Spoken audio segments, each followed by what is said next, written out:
family ẹ̀ lójú jẹ́ kí ló lọ ṣe ní láìfù yẹn kí ló lọ ṣe ń bẹ̀ wọ́n ti nù. Bàbá títọ̀ lọ́wọ́ ò mọ̀ ẹ̀yìn ìgbà tí wọ́n jọ sòsì tán wọ́n máa ń pera wọn tó bá dẹ̀ ní wọ́n ń pera wọn ó tún sọ pé no kí n mú conversation wọn jáde wà lọ́wọ́ mi ṣé mẹ́ríkọ́ọ̀dì ló tó fún mi yẹn. So ìwọ nìkan ló fẹ́ máa sọ̀rọ̀ òun nìkan ló fẹ́ máa sọ̀rọ̀.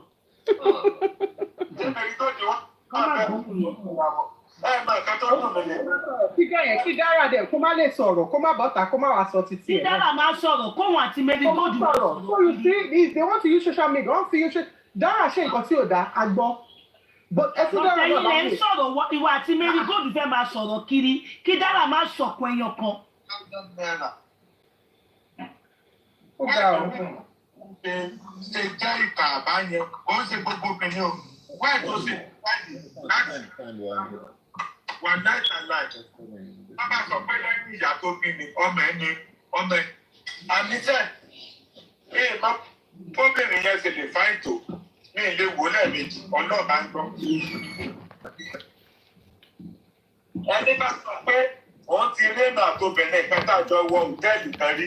Nígbà tí mo ti fi ọmọ ìsílé kó sọ pé òun rí èèmọ̀ àtobìnrin kan ní sọ́sọ́ òtẹ̀. Wọ́n ní irọ́ ni ẹ́.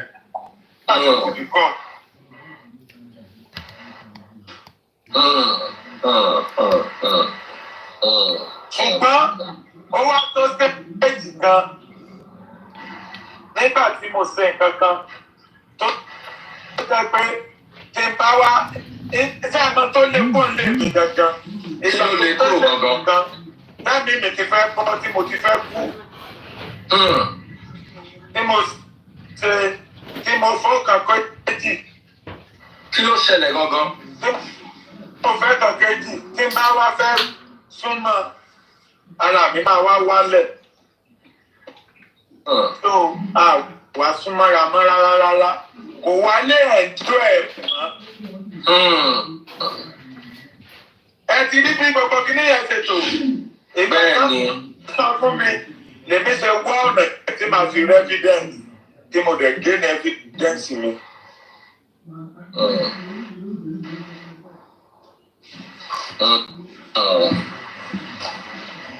Ẹ má gbàgbé pé bàbá ẹ̀ sọ pé ara òun ti wà ókè o òun ti lo agbára òun ti wà ókè o ó tuntun kọ̀ǹfàmù fún wa sí pé ara àwọn ò wà ókè mọ́ gbogbo wọn ń purọ́.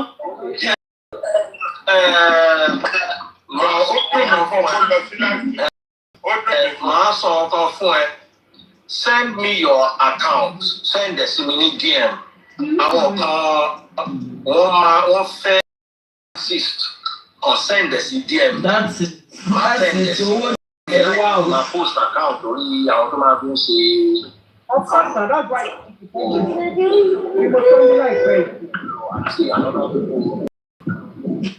Ó ní kó máa sọ̀rọ̀ kóhun nìkan ṣáà máa sọ̀rọ̀ lọ. Àwọn kan wà tó jẹ́ pé mo fẹ́ káwọn èèyàn máa dúpẹ́ lọ́wọ́ wọn o. Nígbà tí mo wà nínú gbogbo I choose to support anybody tí máa fẹ́ support it. Come on for here. Lọ́tọ̀ bẹ́ẹ̀ fi mí sílẹ̀. I don't you know anything. Nígbà tó wà lọ yẹn. Messi, wá gbọ́ ń dúpọ̀ o because bá ṣe ń sọ èyí ní àtọkọ mi à ń debate. Mo ní question kan, mo ní ta ni victim nǹkan tó ń ṣẹlẹ̀ yìí. Mo ní well, a lè sọ pé Lande ni victim, mo ní Lande kan ni victim, ó ní baba T ni victim. That's right, he's right. Ó ní baba T ni victim because Lande wà culpable fún actions ẹ̀ àti ti ìyàwó ẹ̀. Yes, that's right. Àti everybody. So you see, meanwhile, if you ask me, I will say, Lande ni now. I mean, Lande. I mean, Alex, someone will be victim because I know I No. It's not. Wow. No. Oh. He is the architect of his own problem. Yeah, I mean, it's not just victim. Báwo ló ṣe ń sọ̀rọ̀ báyìí ná? Obìnrin láì ṣe pé mo ní ìdí tó fẹ́ di okó bọ̀. Máa yẹ kò sẹ́ndì owó sí mi lọ́sẹ̀, ó máa sẹ́ndì 400,000 sí mi. Ó dẹ̀ fẹ́ máa gbé níyàwó. Àní godfather mi ní fẹ́ẹ̀rẹ́ ìjẹ̀kùnkì. Àti Uber kan ní UK, 50 by 7. Àti kan tó ń pè ní ìyá ọ̀gbádò. Ìyá yẹn náà kọ́ta ìdí láìpẹ́ mi. Ọ̀nà lè pè é lọ. Làdẹ̀ fẹ́ dàgbà díẹ̀. Ọmọ tó ṣẹlẹ̀ pẹ́pà kò tó ní kó ṣẹ̀ṣẹ̀ lọ.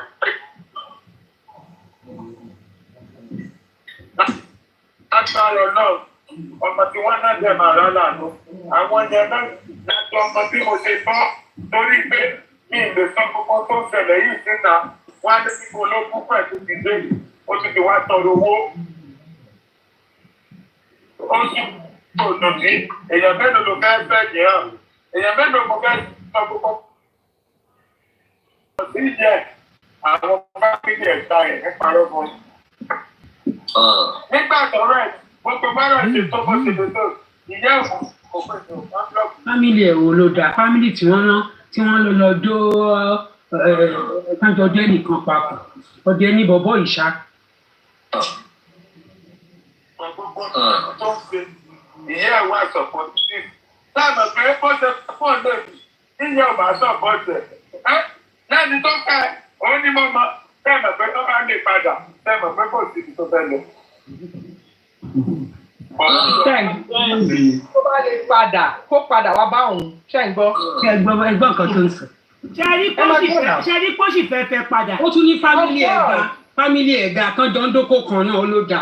Kí ló ń ṣe bọ̀bọ̀ yìí náà ẹjẹ́ ń béèrè question lọ́wọ́ ẹ̀? Ṣé o ní ìyá ṣá?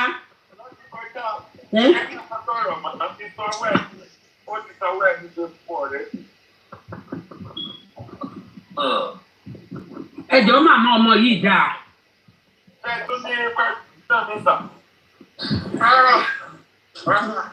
Don't do that. You understand?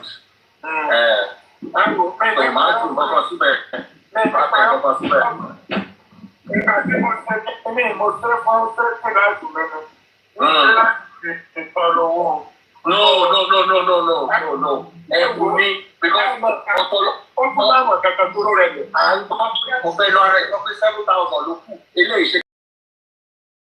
at least kankan bó ṣe bí so ká má bọ̀dá àti ká fi nǹkan sá káàntì àbí. Ká má bọ̀dá o. Ẹni tẹ́ jẹ́ lówó àjọ kẹ́ lọ sanwó àjọ ẹ̀ o. Mọ̀ pé èèyàn gbọ́dọ̀ ti pẹ́. Bẹ́ẹ̀ lọ. Ó ní ó sọ bóyá gẹ̀yẹ́ lè padà wá. Gbogbo nǹkan tó ń sọ ó sì fẹ́ gẹ̀yẹ́. Ó fẹ́ padà ní.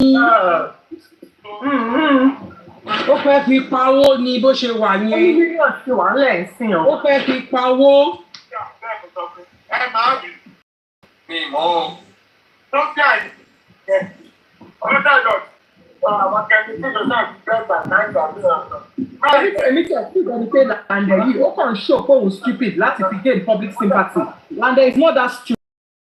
Ó mọ nǹkan tó ń ṣe. Mílíọ̀nù yàn láì tóbìnrin.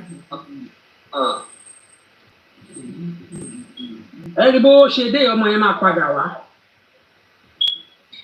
ó yé mi.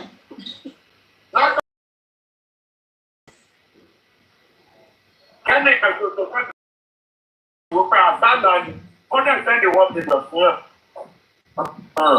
Mo ń sọ ilé pé òfin ní ìmọ̀ yín ọ̀ọ́ náà mọ̀ ẹ̀ lágbára náà ọlọ́pàá mi sẹ́lẹ̀ sáré. Àmì. Báyìí fún mi $1 million tán fún mi yẹn láti tún ṣe. Ó ṣe pé wọ́n sẹ́ẹ̀tì bàbá tí ìrọ́pù gan lóòótọ́ báyìí kán fi gbowó. Torí lè ti fẹ́ máa dàbí kinní o. Lówó náà fi ń paṣẹ́ ẹ̀. Me, I feel Lande is very stupid. Kò sí ló máa tó ń ṣe bó ṣe wà yẹn. Stupid. Owó ló wá. Even come on. Lómi ọbẹ̀ jẹ́ kó stupid Lande is No, smart. no, Tó ń no. ṣe. This is not a smart way to go about it. For him, he's still Well, this is the way he can make money from social media, and this is what he's doing. Yeah. Lande is not stupid. He's a very smart guy, and he has social media wrapped around his finger. Ó mọ nǹkan tó máa gbé wá síta. Ẹ máa fi dáwó fún un. Ó mọ nǹkan tó ń ṣe. Bẹ́ẹ̀ ń padà bọ̀, ó tún padà bọ̀ lẹ́yìn. Last time tó sá kúrò lé yẹn, ẹ má gbàgbé pé gẹ́ẹ̀ yẹn sọ wípé ó sá kúrò lé torí kó ba lè rówó gbà. Nígbà tó rówó padà wá, ó sì padà Ẹ bọ̀. mọ̀ pé gbàtọ̀ bọ́ ṣe dáwó fún nìyẹn. gẹ́yẹn wá lọ sọ wípé ó mọ̀ọ́mọ̀ ṣe kinní yẹn kó lè rówó gbà tó ń bínú pé gẹ́yẹn lọ sọ fún èèyàn pé àwọn plan ẹ̀ kó sá kúrò lé kó lè rówó gbà ṣé kò ń ṣànádà wà ló ń ṣe báyìí. mi ìlélẹ̀ ìbẹ̀lẹ̀ ti Mercy Mercy Lande ní Instagram ó ní Facebook ó ní TikTok ìgbà tó máa ṣe fídíò tó máa ṣe recording ìjọba ibo ló post ẹ̀ sí. YouTube to get his monetization back. YouTube ló lọ gbé sí straight. Kí lẹ wọ́n sọ Lande smart Guys, to make now sure the you video. don't analyze ọ̀rọ̀ ẹ̀ lọ. He's not stupid. Ó act bẹ́ẹ̀ni pé òun stupid fún yín but kò stupid. I think he has a very good manager. He's telling him to do all these things. Of course. His manager is there. Àtìgbà tí Lande ti ọjọ́ ẹ̀ wá sórí social media di èní bọ̀bọ̀ yìí á ti make in less than a week yìí á ti make close to 10 million if I'm not mistaken. ó máa jù bẹ́ẹ̀ lọ 2 million 1 million bó ṣe ń fún nìyẹn.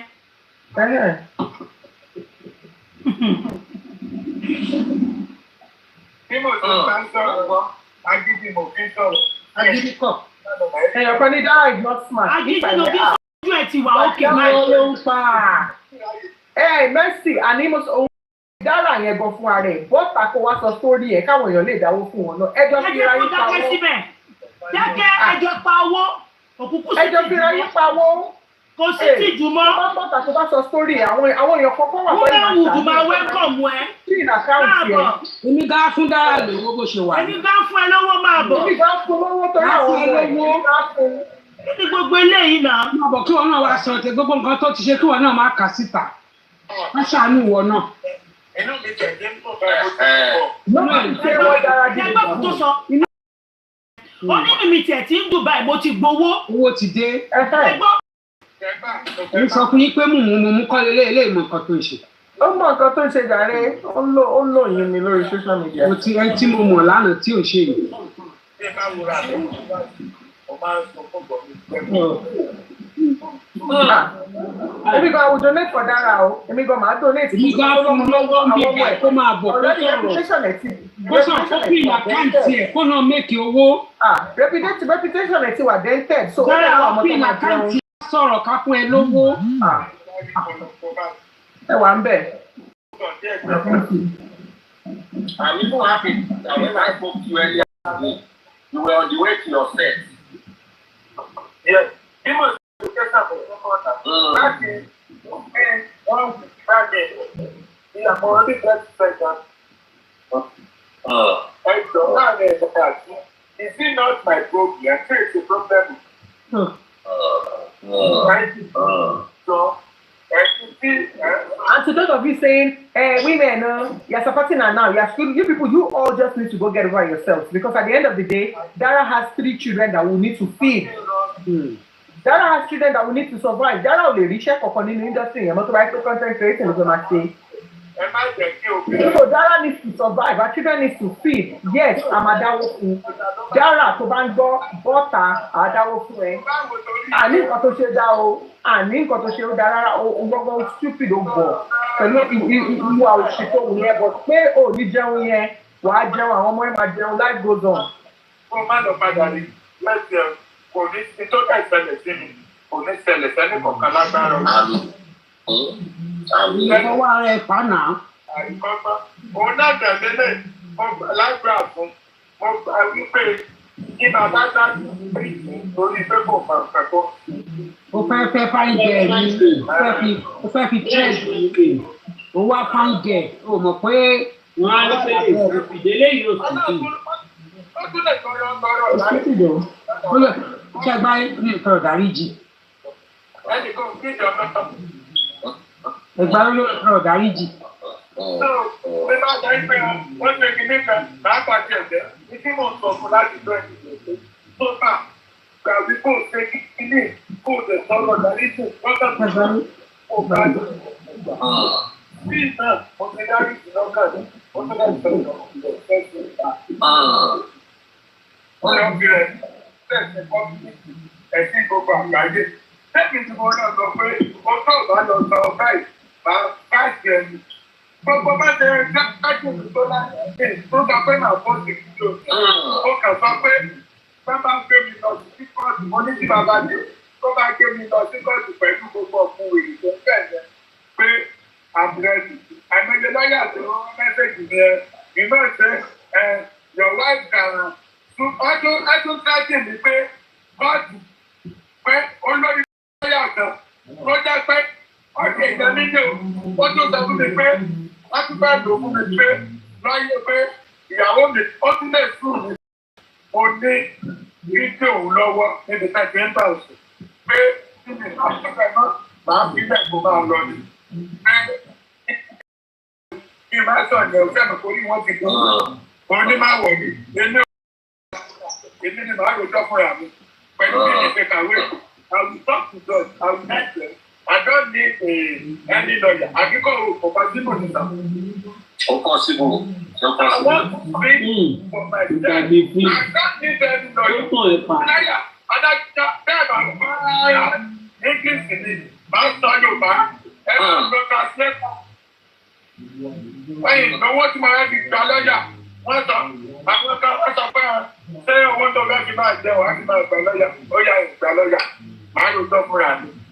Bí bá dẹ̀ wá rojọ́ fúnra mi lẹ́sẹ̀, tó bá jẹ́ ẹjọ́ ìyàwó mi ẹ̀wọ̀n lọ́wọ́ mi rọ̀ mí lẹ́tùú lọ́sí ẹgbẹ́ mi síbẹ̀ ẹnìkan ní ta.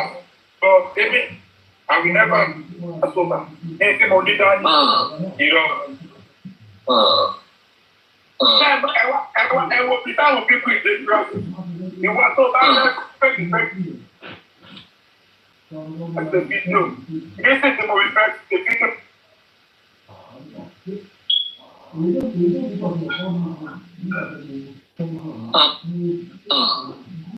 Network. Network.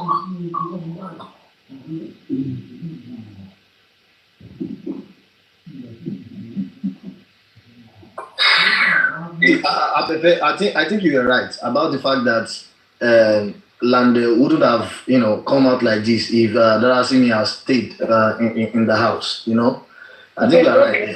But all I 13 so live in law, which in me I would, I don't think I will agree with it, and and I think you are right. You are probably a mother as well. That the kids has to feed, and all that. And again, nothing about social media is strange to any one of us here. This guy came out, and people will talk. If he was closer to me at that time, and I know his situation, the next thing I will say to this guy is that there is no way you will not monetize these things.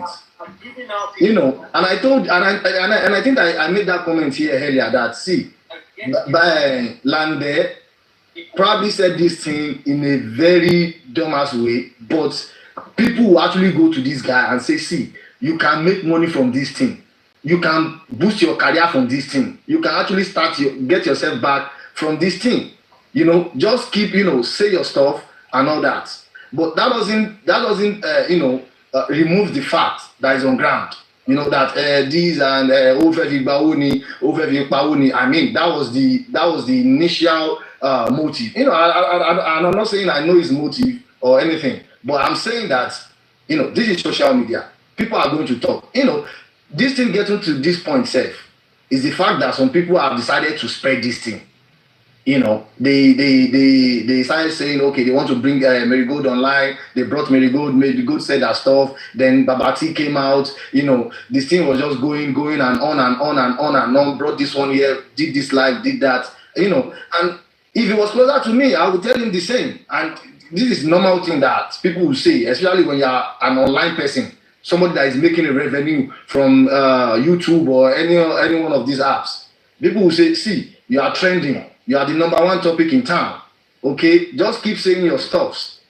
You can get back your life from here, then they will donate for you.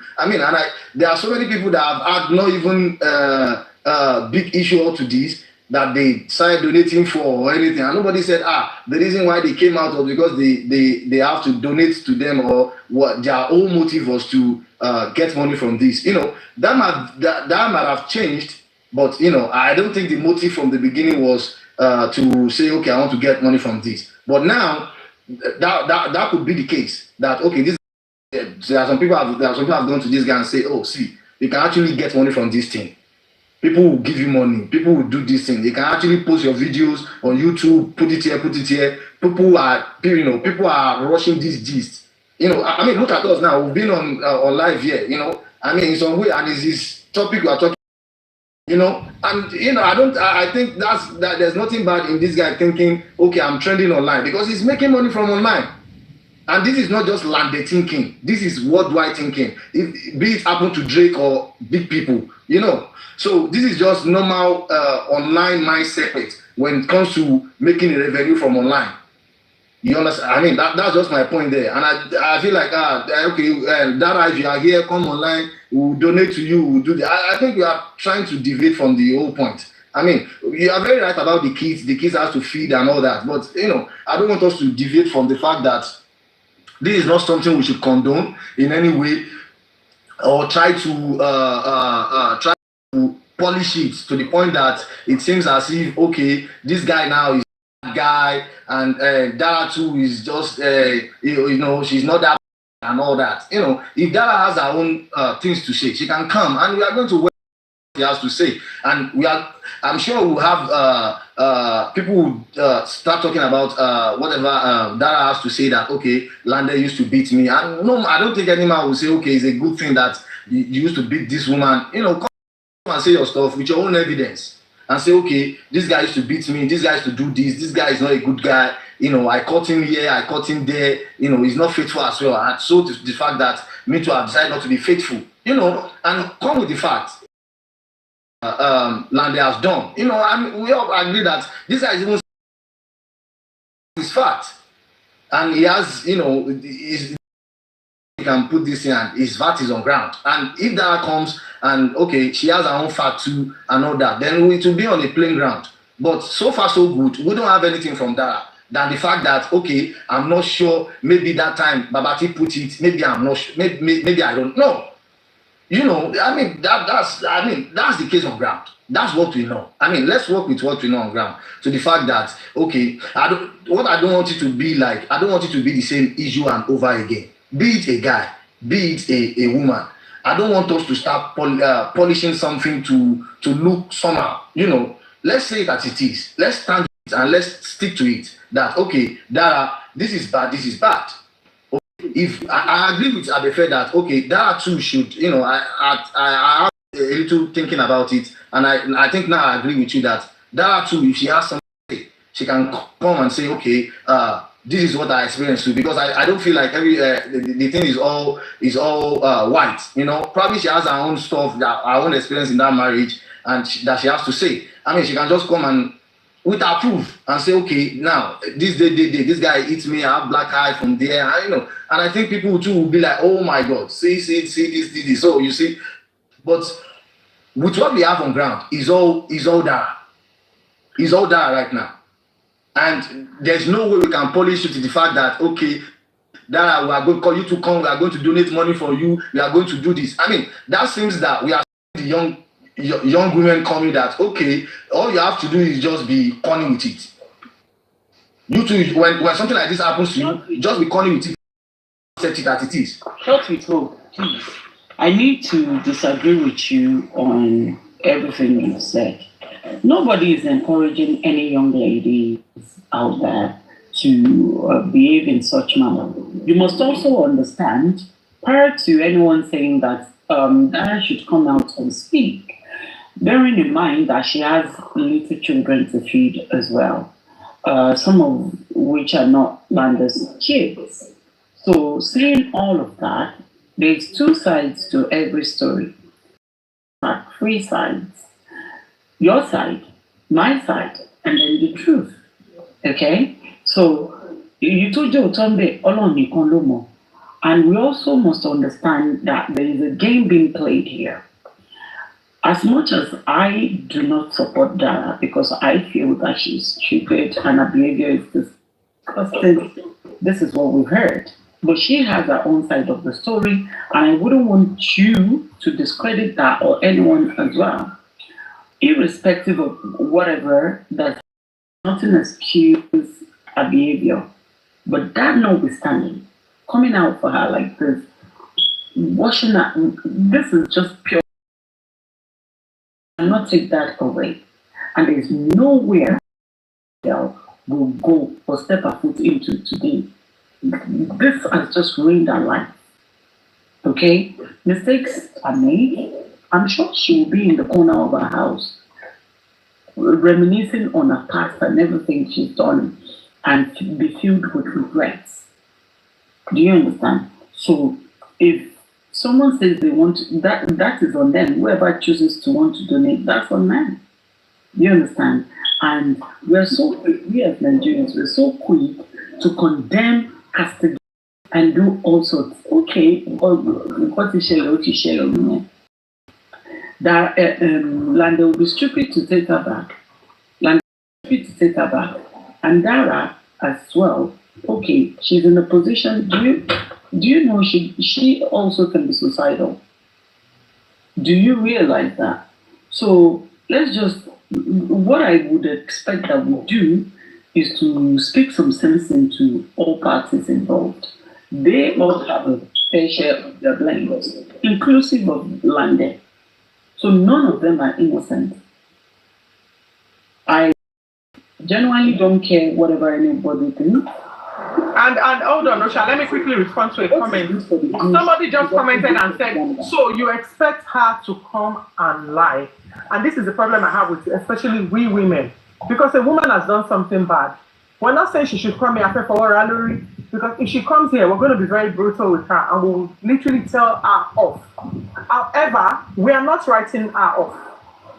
We are not, because we want to know why she did what she did. People off. She deserves to tell her story. Oh, you are saying, oh, so she should come out and lie. So, but you are taking everything that Lande said. No one is asking you to donate to anybody. Like, come and talk to you aggravate. So you are taking everything that. She needs a listening ear. They are one side of the story. None of them are perfect. Every single one of them involved in this whole. Actually believe side Lande. So you don't know what you don't want to hear. Do we even know? People that there's no justification for our action. We said that. But nothing matters. Lande is sorrow. And let me tell you this, Lande more. He knows that he has this stronghold over people on social media. And I will not be shocked. Still on the battle for someone drag on social media. I will not be shocked because again, our point is if Lande, if the goal is not for him to make money out of this story or to come and seek public sympathy and solicit for funds, why bring it on social media? Because now you said people are after your life. These people who are after your life, you are not laying emphasis on them. What? You are not talking about them. I was special today. You are not using. Remember, he even said, so you figure back. Social media is right. So no. You guys, Dara will come and in fact, next week, Dara will come out and share her story. She deserves to be heard. And we're gonna reprimand her, we're gonna tell her off, we're gonna let her know that but we will support her because she has children who have to go to school. Sorry guys, no one is asking you to donate. I believe that everyone they said they were going to give her money. No one is asking you. So please listen with an open mind. It's anyone's choice. If they want to give her money, that's on them. I may decide that I'm not going to drop a dime. That's on me. So just saying that in the heat of the moment, I don't think you people should capitalize on that. Everybody is responsible for their own actions and inactions, okay? Osha, this thing that happened, if he was a man cheated on his wife, literally slept with his wife's friend and all of that, their excuse would be the average African man is a polygamist by nature. They will do everything possible to excuse the man. We have heard women who have said, as much as I love my husband,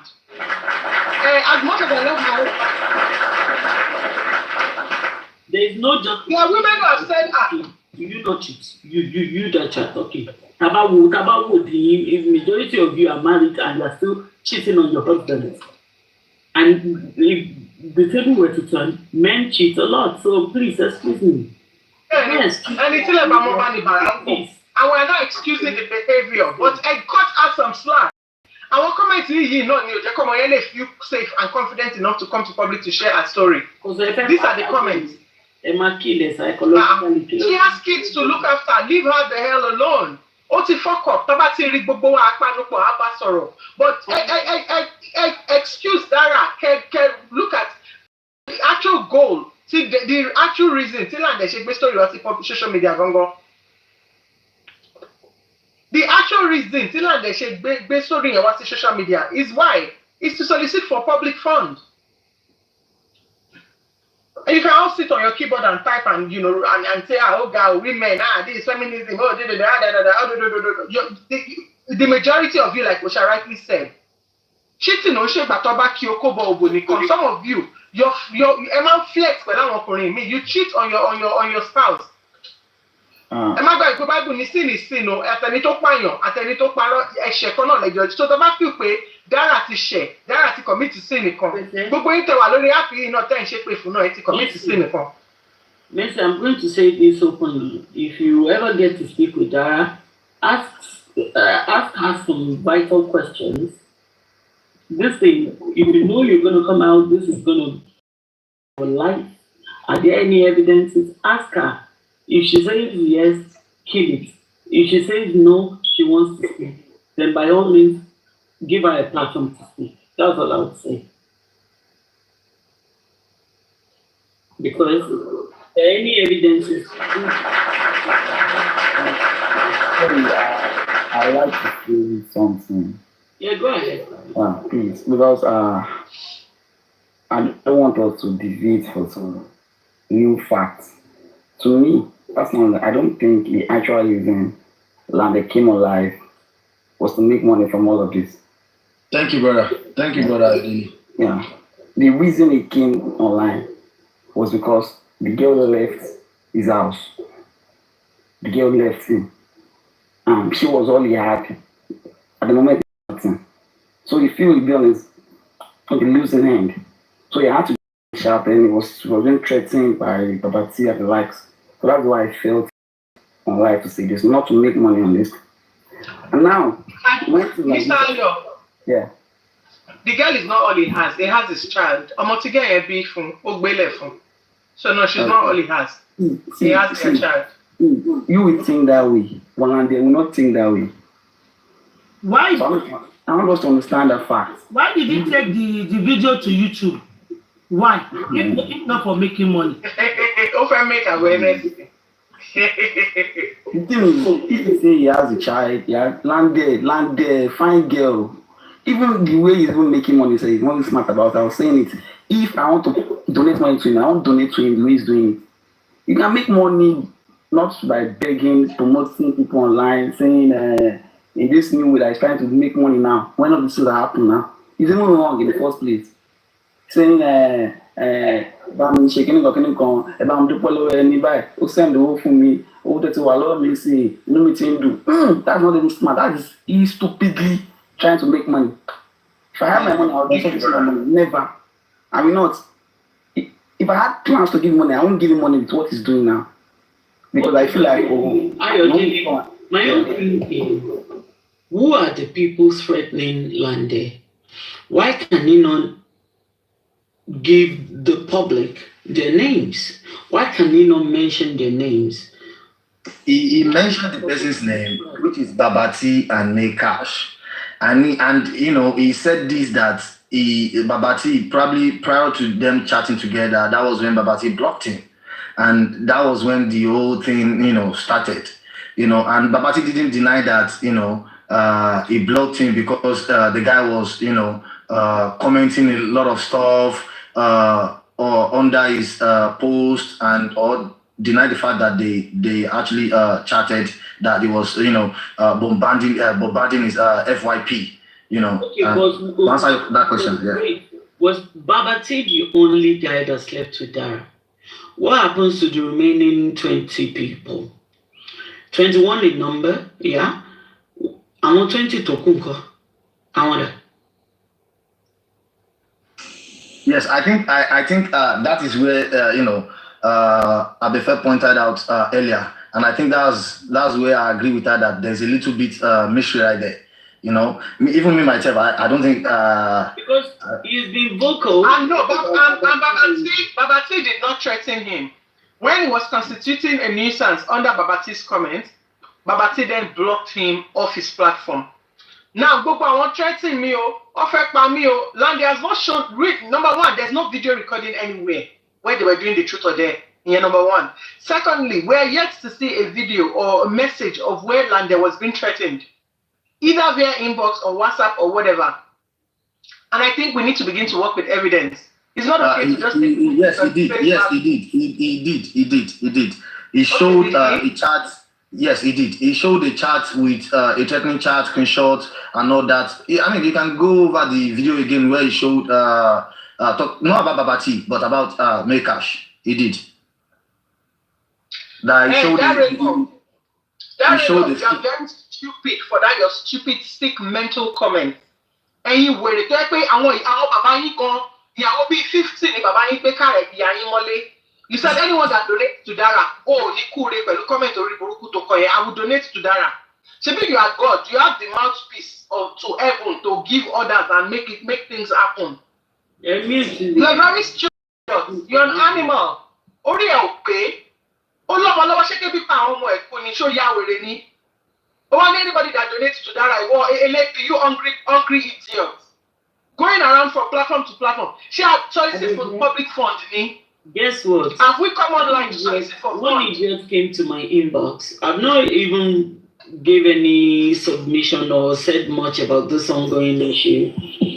The idiot came to me, started asking me and all of this. I'm like, are you for real? Share or the lady? It's my money. I want to give her. You're telling me, Dara, Emi Abefe, money 500,000 fún ẹ. Ẹni tó bá fẹ́ kú ni kó kú. Àwọn ọmọ ẹ máa jẹun, àwọn ọmọ ẹ máa lọ sí school. Èmi máa fún ẹ ní 500,000. Àló làwọn ọmọ nílé. She has children who will feed. She has children who will go to school. Ẹ̀dẹ̀ ṣe bí wèrè. Ṣé kó kúkú lọ parẹ́ ní tọ́mọ yẹn bá gbógun jẹ́ lálẹ́ yìí tó bá kú. Ẹ̀yin wèrè. Bóyá wọn bàbá àkàndùlẹ̀ bẹ́ẹ̀. The things have to go south, go extremely bad before we actually stand up and advocate for what is right. Ní nǹkan tọ́mọ yẹn establish, ọmọ yẹn ó fuck up. She don't suffer for her sin. Abẹ́fẹ́ gba tán fún Dara jẹ lánàá, kò sẹ́ni kankan tó sọ pé. Kò sẹ́ni kankan tó gbọ́. Ọmọ tàti bú tàti báwí tàti pè ní oríṣiríṣi. Àwọn ọ̀rẹ́ ẹ̀gbọ́n tó wá bíbọ̀ á tún sọ fún ọ pé no. Ní defense ní tẹ́fẹ́ ló fọ kíní. Nǹkan bá ti ṣẹlẹ̀ kéèyàn pa onítàn ní ikú yájẹ̀ sí lọ ẹ̀ pàdánù àkìlódé. Akíkàkà ní sẹ́, they just want to tí nǹkan bá ti ṣẹlẹ̀ kì í fẹ́ gbọ́ second rate. Ìfẹ́ wo ni one way Lande ẹ̀ẹ́dẹ̀ gbogbo yẹn ẹ̀ẹ́dẹ̀ gbé Lande sórí. Ṣé Lande yẹn gan ni? Òun ló ń bàtà ṣe tó ń brag fún yín. Millions ló ti wọ account Lande within 1 week tí kí ní ìṣẹ̀lẹ̀. Majority of you don't have that money sitting in your account. And we don't have a problem. He went through something bad. He deserves to get the help that he wants. But you cannot tell us that Dara also doesn't need help. Who knows? Maybe she even doesn't have self-control. We cannot begin to teach her that. Now your story has come to social media. You need help. Go and seek help. This is how you do it. Content creating is not for you. And you know what? The whole of this issue, if somebody should ask me that, who is the first person to blame? That would be Lande. Before I even go to Dara at all. Lande will be the first person I will blame for this. I mean, he's the man in this marriage. Shari, the help that we will render to Dara is number one. Dara Kilofeche, create content. They create content. Immediately budget already. Business will only share. If she wants to rent a shop, if she wants to start a business, we will support her to start something. Bóyá tó bá ní iṣẹ́ tó nǹkan ṣe lọ́wọ́ tó tó rí owó tó wọlé regularly, tó lè meet àwọn ọmọ ẹ̀, bóyá kò ní lọ máa dókó àwọn okó àìsàn tó náà dókèrè. Let me correct something. okay, I beg to differ on that notion, okay? If one ma establish, one ma shaking, I won't be a party to that. First of all, she needs to go and see a therapist. She In needs Nigeria, to know her life. No, they are therapists. Yes, she can do it. in Nigeria, do you think somebody like Dara, you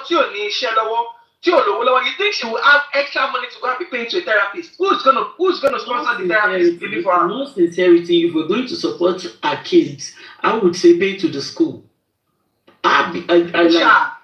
There is no supporting of the kids if the mother is not empowered. If you say go and pay to the school, if you say go and pay to the school, how about the other source of livelihood? How about their daily bread? You have to empower her. So that I want you to see it this way. She can sort herself out. If we're going to support the kids, I'm for the kids. No. I'm for the betterment of both Dara and the children. Dara also deserves to have something to do. Okay, I mean that's what I'm about to establish. Continue letting my share no. You don't get my point, me.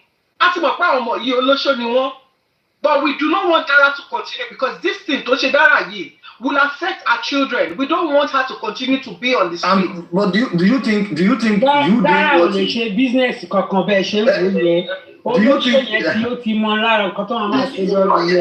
Yes, thank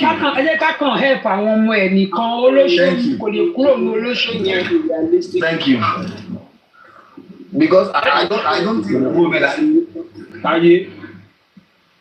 kò lè fi ṣáyẹn sílẹ̀ tẹ́ bá establish fún kò lè yídi Ṣẹ́rí condemned Dara. We have condemned Dara because of this story. What if Dara is one of those people? What if Dara, Mr. I hope for London. Now, I condemn Dara. Mr.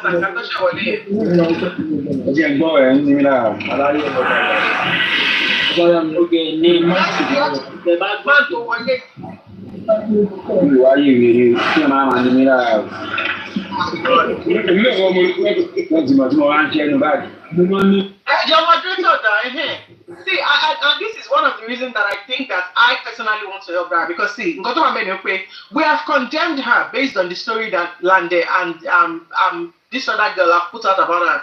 But what if Dara happens to be some of those ladies? If Dara has the opportunity to do better with her life, will she do better? If the opportunity presents itself, okay, Dara Ojawolo later, kini koto mo pe o ma se to ma fun e. You are speaking about the 90% of Nigerians. And I think you are speaking about the 90% of Nigerian women, or not women in general. And I think that's a very wrong way to look at it. See, I mean, if you say that, what if Dara has this? We are going to finish all this conversation with what if, and we are not just, I want to say something, and I'm going to mute now. I agree in terms of supporting, but for the kids, yes. Let me finish. That is where I personally would stand because it's not about condemnation or anything. The only support you can render Dara from the whole drama and from my own standpoint, the only support I feel she needs some sort of rehabilitation. She needs some sort of counseling. That personally, I feel is the support that she needs. Personally, I may be wrong, but I stand to be corrected. Okay. Now, any support that she should get from anybody from the public will be on towards the kids. Make some sort of plan, and that would help her. That's the only thing, because giving her money now is like saying, okay, that is how I would see it. Let's just call a spade and call it for what it is. If we're going to support her, I believe we can do so through our children. If pending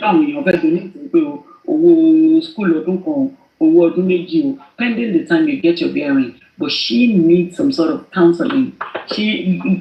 But first and foremost, we need to hear her side of the story and where and what she's done wrong. Bearing in mind, Abefe, you were sleeping when we were listening to a phone conversation.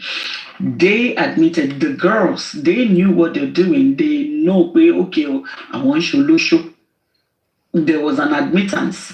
So it's in Osha, do you remember Lande as himself saying that Bobo business Tomoyen share almost 900,000 local phone? Cocaine share woman shishegon. Do you remember that? Because I don't think saying that any local business kini reason the business and should go down. Is it lack of management or moye fun are olosere gongo lo wa loju e? See, I believe that and I might be wrong. I think that if we outrightly say that we're going to support her financially, it's more or less saying that, okay, we are not rewarding the bad behavior. No, it's not a reward. No. She will never feel it. She needs to go through some sort of counseling, one way or the other. Either we agree or not, she needs it. She needs. I don't think it is rewarding. That bad behavior needs to be focused on, and it needs to be resolved and sorted. That is where I would stand on that part. If there is any form of support, it should go towards the children. And that is where I will end my own kini. Anything outside of that, trust me, Abefe, I'll tell you, let's not keep up. Sorry. I want to ask you, Madam Abefe, if we are to support Dara, how about Mary Jane? Does she not deserve support too? So let's think of the Mary Jane as well, because both. Why support Dara based on what Dara has done? We're not supporting Dara based on what Dara has done. You see, we're supporting Dara because we acknowledge that Dara has children who has to feed some way or the other. Now, let me tell you, paying the children's school fees is not enough. Because the money has someone school now put that aside. What is the Sherry? A man like that will root cause. Kini cotton drive the Iwa Dara yi. Ṣé pé aṣẹ́wó yẹn kọ̀ wà lójú ẹ̀ ni, or is it a means of survival? Is it a means of survival? Then ẹ jẹ́ ká go by ọ̀rọ̀ tí Lande sọ. Lande ní girl yìí o, òun ló kó almost 900,000 fún un. Kóun fi ṣe kíní kan, kóun fi ṣe movie, kóun fi mọ̀ and all of that. Is that true, àbí Lande parọ́? Secondly, all these years, tí gẹ̀ yẹn wà pẹ̀lú Lande, ṣó ṣe business, báwo ni business yẹn ṣe lọ? Ó jẹ́rùn ni o, ó máa ti ṣọ́ọ̀bù máa lọ máa sùn. We have to check. There are a lot of things we have to check. Yes, he definitely talked about that. He said, yes, he talked about it. He talked about that. Shop meji ni mo ja fun ni mainland. Ko se balabala.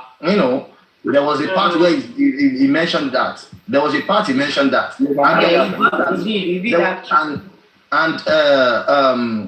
was her name? Ijoba second to that. That probably she knows something about it. Oh, okay, that's fair. So these are the things let me fake out. Okay, show to share business show le manage business, abiko le manage, abikini agbere, yoko wa loju e. And I get you, I understand where you guys are coming from, because again, more circle of friends, Dara. And from the conversation, you can also tell that even our mom, Dara's mom, herself, is also a part of this. Their nonsense. So it's a telling of the background Dara and what she has grown up with. From the age of 15 or whatever, I see how it will be very difficult to actually get her any help right now, except she has to go to rehab. But rehab will she rehab at a single ni abi rehab to tie your pussy and not be promiscuous, or what's rehab? Is it like a mental thing? Or what exactly is it? Do you know why I agree with Osha? Is that see, if we look at it broadly, you will see that, like you said now, it's not even just about Dara alone or Marigold alone. We have to go to both these women, their moms. Look at how Dara Simi could be in Marigold's house for 2 days, allegedly 2 days, 4 days, and 5 days. someone said 5 days, someone said 4 days, someone said 2 days. And there was another man there. And you know that this your doctor's friend, she's married. And you could, be in the same house with them without, asking the right questions, saying the right things. Am I making sense? And the same thing with Dara's man, I think it's the same circle of, this thing is not something strange. You see this in typical Lagos women or Ibadan women, that what they expect, what their focus is getting money from their child's man friend. They don't care if the person is married to their child or the person is not married. They just feel like if my daughter can come home with bonfita and milk and say, like say make I give you, they're happy. They will welcome that thing.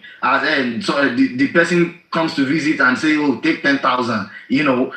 Those mothers, they do exist. I can tell you that. And, we have to start from there. And I feel like I agree with what Osa said, that we, talking about we have to, give the money to the Dara Simi. It's like greasing our elbows.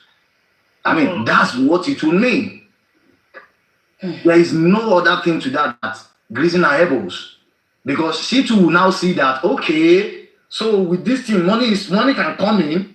And you will see that she will start her own ways of, you will see that women knows how to blah, blah, blah more than men. That, the blah, blah, blah you are saying from Lande wouldn't even be enough. And I think you yourself thinking about this will be like, wow, I regret this action.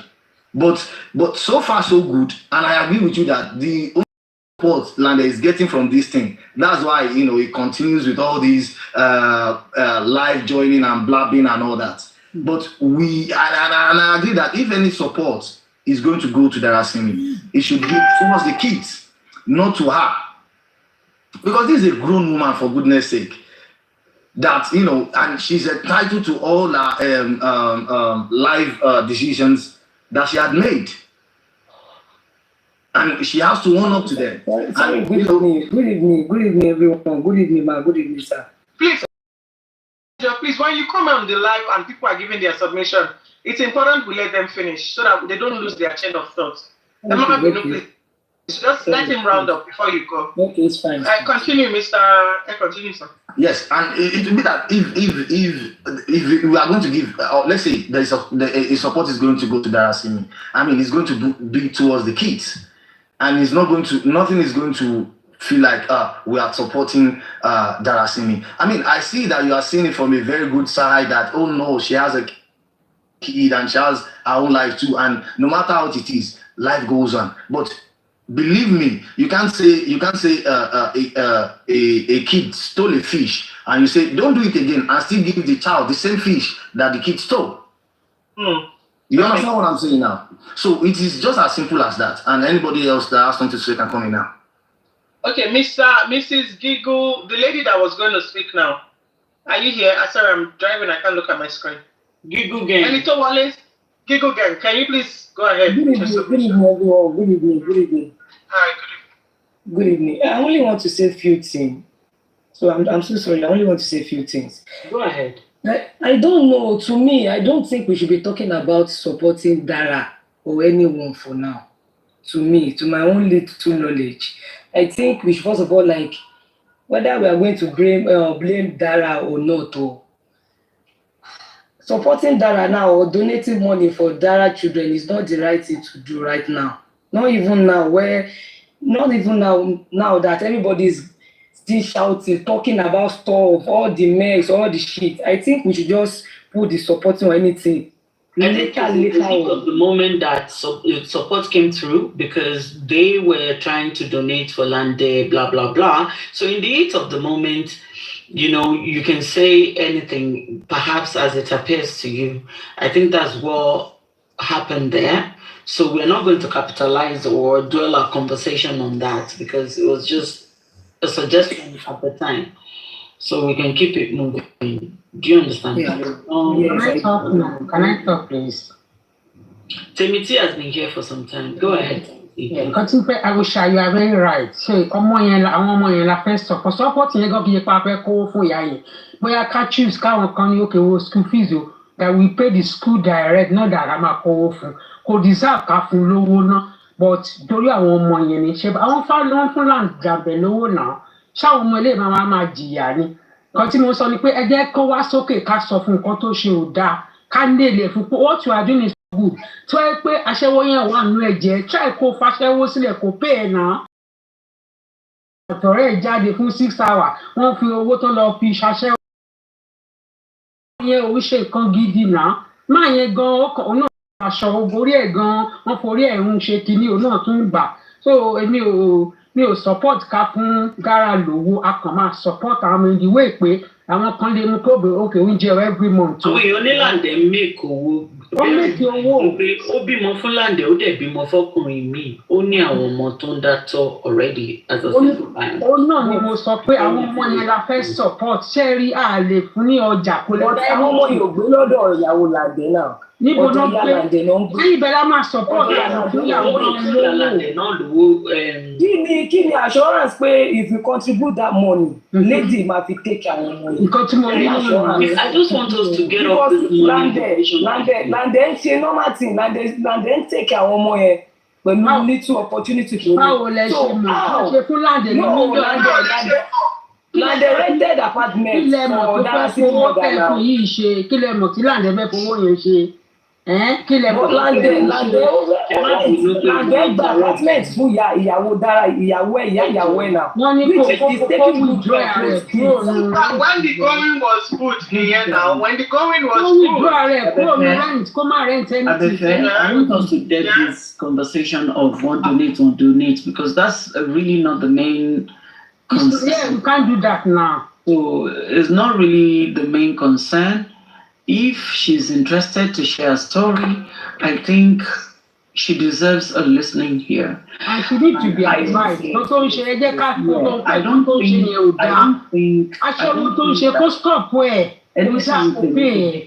don't think it is fair that we listen to one side and we don't get to listen to the other side of the story.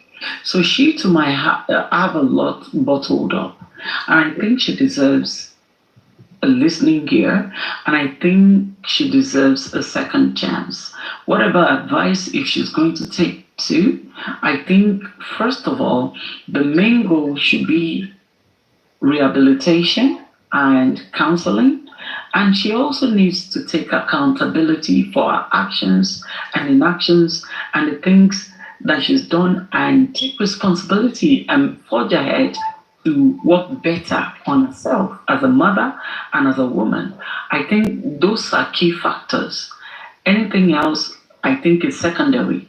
The primary factor here should be herself, because at this point in time, going through all those drugs and all of this rubbish, she's lost her self-esteem as a woman, and it will be difficult for her to, move around in the society. Her face is all over social media. Everyone has seen her as this harlot, the married woman who is committing infidelity. So all of these things, she needs to psychologically be okay first. I think that is key. First of all, if we are going to help her, if we want to support her, I think that is very pivotal moving forward. Anything outside of that is secondary. Thank you very much. Yeah, I agree with you. I agree with what you said. You are right. I think saying that we're going to donate money from her was from people saying, hey, you people want to give her money. Say like they can make up the record. And that's why I said, okay, yes, we're actually going to give her money, to start up her life. But I get it. It's not, obviously, we're not just going to go and say, wow, rewarding the bad behavior. No. But I feel that if she shares that story, we will draw a bit of sympathy from there and to get exactly what the problem is. At the story, láti máa mọ̀ pé ṣé kíní yìí, ṣé aṣẹ́wó yìí ṣó ti ń ṣe láti kékeré, ṣé nǹkan tó fi ń bọ́ mọ́ mi ẹ̀ tó fi ń bọ́ra wọn ni, àbí báwo ni ọ̀rọ̀ yìí ṣe jẹ́, because now we're going drawing all our conclusion from Lande saying ohun àti ìyá ẹ̀jọ́ ṣe kíní kan, and Mary Gold saying ohun àti ìyá ẹ̀jọ́ gbọ́kọ̀ mi. However, we have not heard from this person, and I feel like we have just judged her. This whole case goes beyond ìyàwó ilé tó ṣàgbèrè. It goes beyond just that. Oti broad ju ìyàwó ilé tó ṣàgbèrè lọ. There's so much to the story than we know. And again, Landia is doing media rounds, and that's the only reason I feel like it is only fair for Dara to also be given a platform where she can come online and talk about, tell her own story as well. And people say, oh, what will the story achieve? What will we achieve from her coming online to tell the story? What have we achieved from Lande coming online to tell the story? The same thing that Lande has achieved by coming online to tell the story, that's the same thing that she will also achieve when she comes online to tell the story. And for me, I do not believe in condemning people because I feel like everybody's story is different and we don't know what people have been through. We don't know the shit that people have had to pass through in this life. So personally, I don't like to judge people because I have heard something about them. I like to get to hear from people and know them to form an opinion about them. Life is tough. Sentiments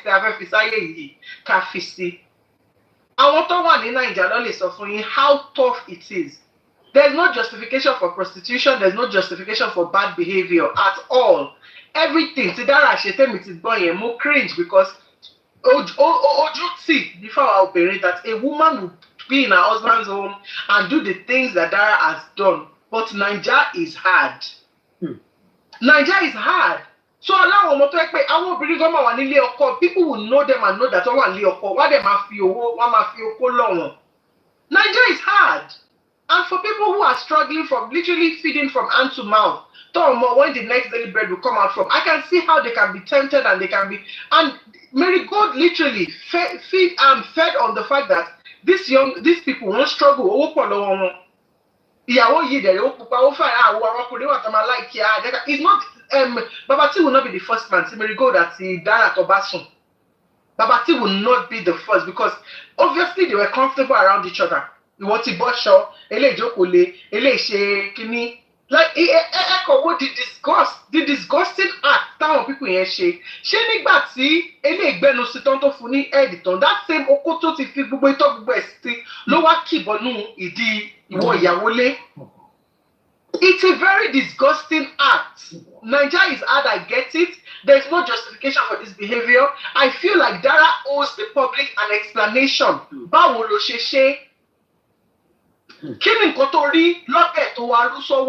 did you do it? How did you get here? Is this a lifestyle thing for you?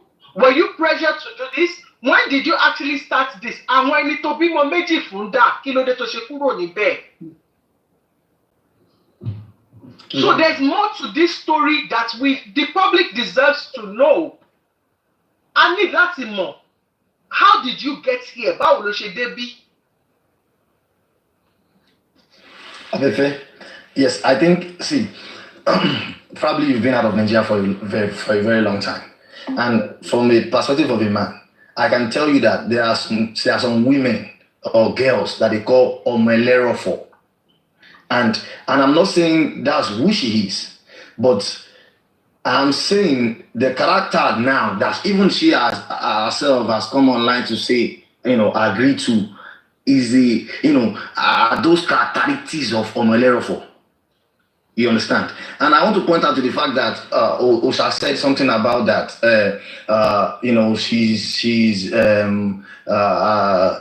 She has showed some this, and I think first of all we have to see that this person, she's remorseful.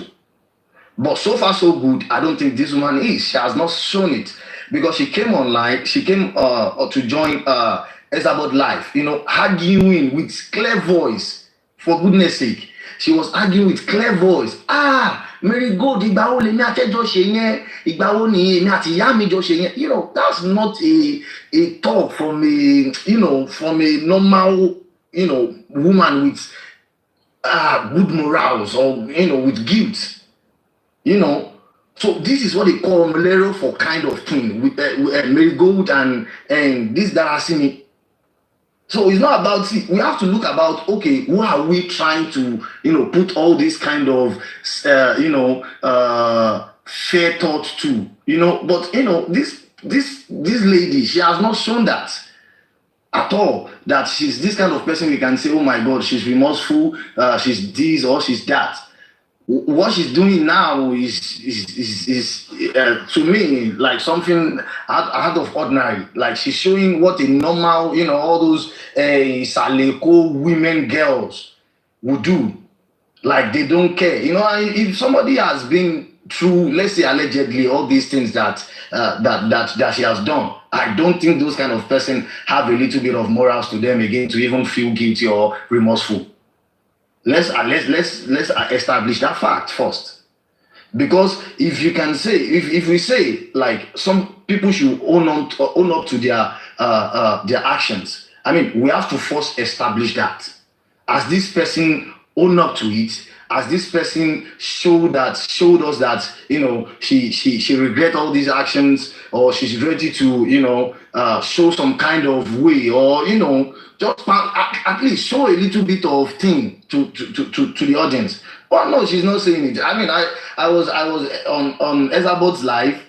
The way she's going banter up and down with Marigold, that doesn't seem like somebody who is remorseful to me. Or the way she was giving a reply sometimes about the fact that our response on that live broadcast will be justified, because here is someone that she called a best friend or a closest friend or manager, whatever relationship they shared, coming on live broadcast saying all sorts of things. So yes, our response will be justified to save face. Okay, so not if you or cold or syrup or whatever. So yes, by all means possible, she will do everything to defend herself. So judging her based on that action or behavior on the live, trust me, anybody in a position will want to do anything to save faces. And so of course, defend her. We have to understand that we cannot just say, oh, because we are watching on the other side of the fence and say that, because she smiled or she laughed or whatever. Do you know that kind of smirky laughter that aye mi tèmi bá mi, alágbàkọ ẹ̀dá wò délé, ó ń dùn mọ́ mi, ó takò mi, Ọlọ́run má jà pàdé aláǹtakò èèyàn. So of course she will defend herself. Let's not even go there. That is a different conversation entirely. You see the way Marigold was moving mad, and you can see someone who is desperate to nail her by all means possible. So there's no way she would say something to defend herself, because this is her life falling apart right in her very own eyes through the help of her friend who is doing everything. You will know that Marigold has something in her mind, like until she destroys everything. And this is not even the end. Yesterday's chat is not the end. Marigold is gonna come hard on her, especially if she sees that she's getting any ground on social media. I personally know how these things work. From personal experience, I will tell you this. So ọ̀rẹ́ tó ti òun ṣe mí òun gbà mí, àti ń dúpẹ́ lọ́wọ́ ẹni tó ń ṣe mí tó tún gbà ní. Irú ọ̀rẹ́ bẹ́ẹ̀ ni Marigold jẹ́. They are both, nasty. And nothing can excuse their behaviors. Both of them. So you see, Marigold is equally as bad. As a matter of fact, Dara needs it here, Lara. But Marigold is an influencer. She influenced her behavior even more because she knows. Let's just look at it this way. Ó mọ̀ pé ìyàwó Lande ni mí. Ó mọ̀ pé mo wà married, mo náà mọ̀. Ó gbé mi lọ. Òun náà tó dẹ̀ too stupid náà. Wọ́n gbé lọ, wọ́n lọ fi ẹ́ ṣe short time pẹ̀lú èèyàn. Ó débẹ̀, ó ṣe something silly. Why would she encourage the behavior in the first place? So àwọn méjèèjì náà jọ jẹ̀bi. But Marigold, because knowing what she knows, she's ready to spill every goddamn shit and leave her, dehumanize her and leave her with absolutely nothing. Marigold has nothing to lose. She has a lot to lose. She couldn't use her common sense. So you see, they're just stupid. A lot of us can stay here and judge their behavior and do what have you. Àwọn àgbàlagbà going in their 40s, 50s, they're still doing things. They're still doing shit. And we'll be here condemning them. Step away from the phone, so I didn't hear the rest of the conversation. I'll just go back to the phone. So Marigold is all out to destroy her.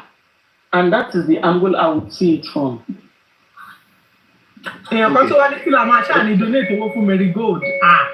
Okay. Then Osha, to reply to that now, see, I did not see it as Marigold is all out together from the beginning. Okay, from the beginning. I think that might be the situation now. Hearing the story in depth, I could tell you point blank. Marigold had a plan from day one, from the beginning. To take a revenge. This is a fight. Nothing more, nothing less. There's nothing anybody wants to tell me. Revenge, treat fuck up every time what they hit their heart.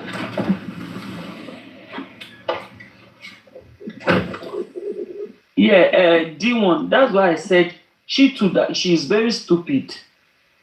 I'm married. Ọ̀rẹ́ ẹ̀ mú ẹ lọ ṣé kìíní ṣó gbébọn lé ẹ lórí mi. Ìwọ náà lọ ń ṣe truth or dare. Òun ṣe Don Jazzy, ó já, ó rárẹ̀, àbí. Oh, stupid now. It's an act of stupidity. I mean, it's still on the fact that, see, this is not the first time they are doing that. Marigold said, okay, both me and you have had threesome together. Like, what the hell? Yeah, she said that. She said that. She said it on Ezabot, and she was on live. Babati was on live. 3 of them was on live with Ezabot. I have the recording. So she said that me and you had threesome together. If that's what you're saying. She said it. Then that was prior to the fact that she said that you and your mom took a man from me and slept with a man. See, they all did. Her and Marigold, they did a lot of dirt. Okay, it is what they do. Marigold was trying to exonerate herself and try to act innocent. Marigold is equally as bad, if not worse, than Dara. But you see, Marigold... Worst, I can say. Wait. Marigold is only for Ogbare. Dara cannot talk as much as Marigold would. Marigold, so that you need to conceive evil thoughts on towards Dara. With all intent and purpose, she would say anything. Coupled with the fact that Dara knows what Marigold knows. So Dara will be intimidated with the way Marigold was moving. Dara would definitely be intimidated and overwhelmed. And don't also forget that Dara had a plan and intent. Marigold had a plan and intent. Dara knew nothing about it. So Marigold would have gathered as many evidences as possible. So again, Marigold coming forward and saying the things she said would be a way to also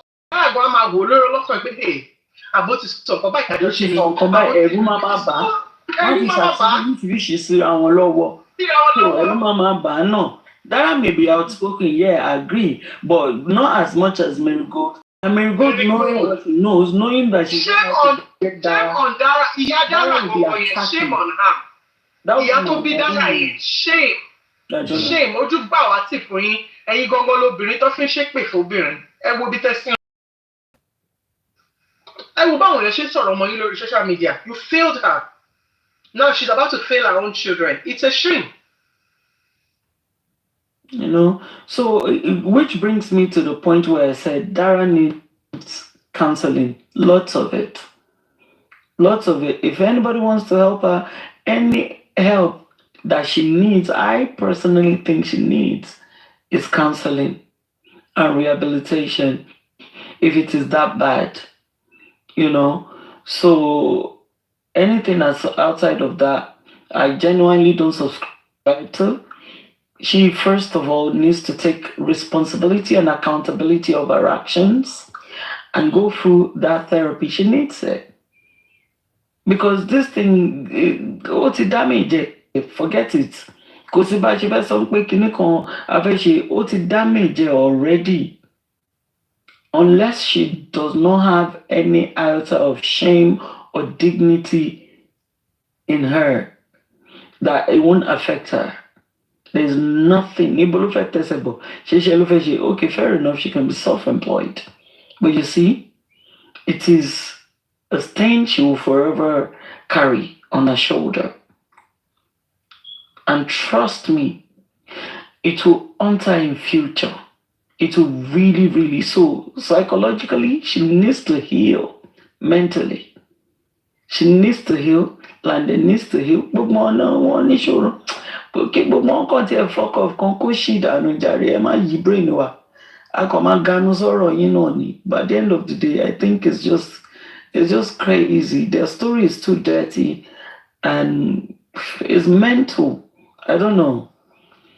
But anything, if she wants to talk, by all means, let's give her a listening here. I am with that. I'm 100% supportive of that.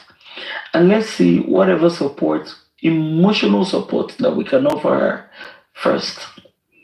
Then we'll take it from there. That's my own.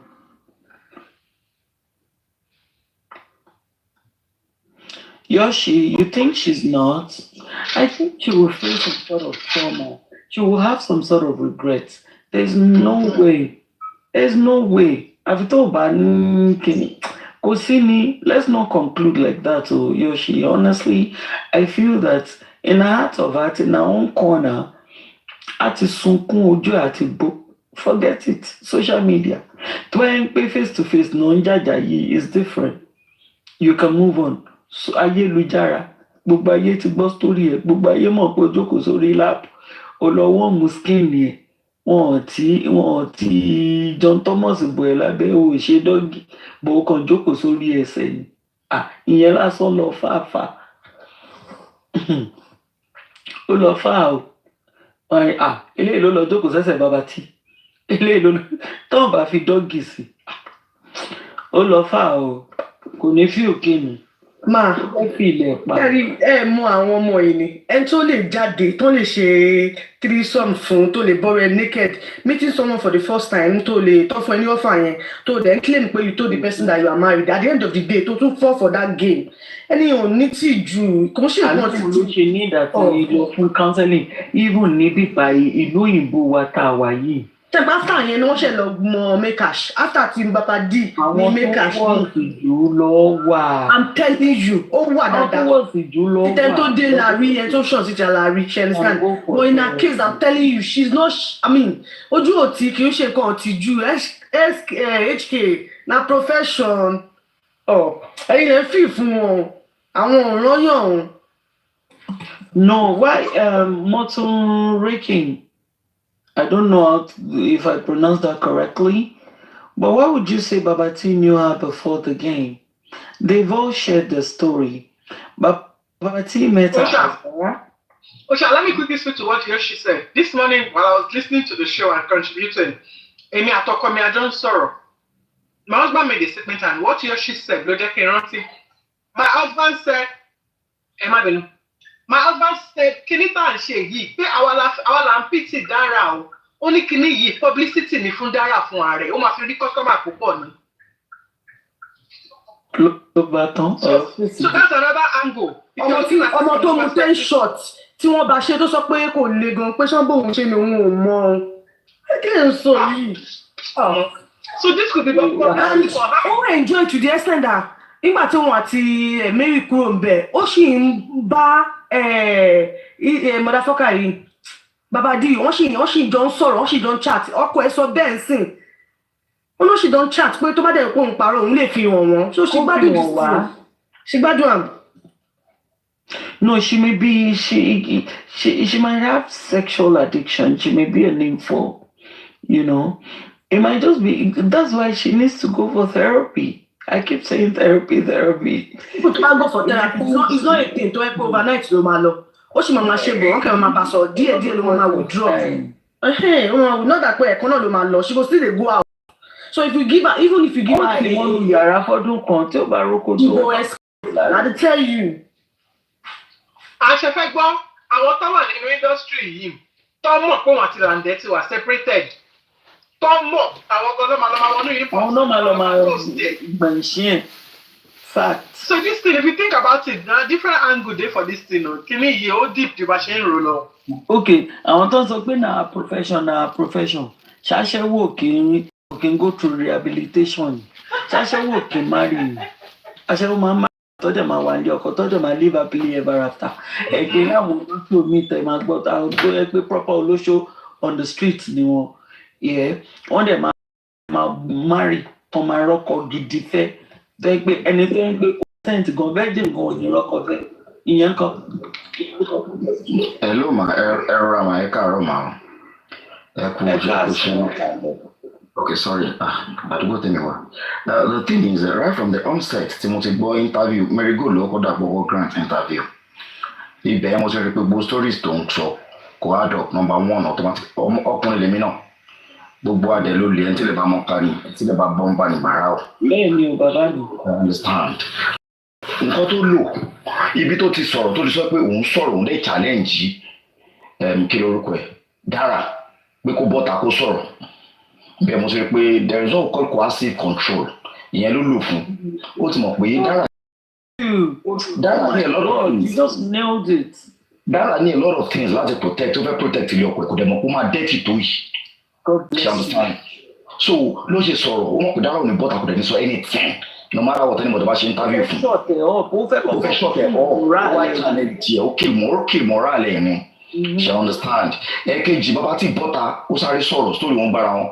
Kọ́mẹ̀ntì mi lórí gbogbo ẹ̀ mú káàtà wọn nínú àwọn stories yìí kò àdọ̀. Bàbá tí irọ́ ló ń pa. Ó mọ ọmọ yẹn rí ọkùnrin lèmi náà. Mò ń gbọ́ ọmọ bọ̀ ni. Bàbá tí lè máa mọ̀. Ìyá mi ọkùnrin lèmi náà ẹ jẹ́ ká kúrò ń bẹ̀.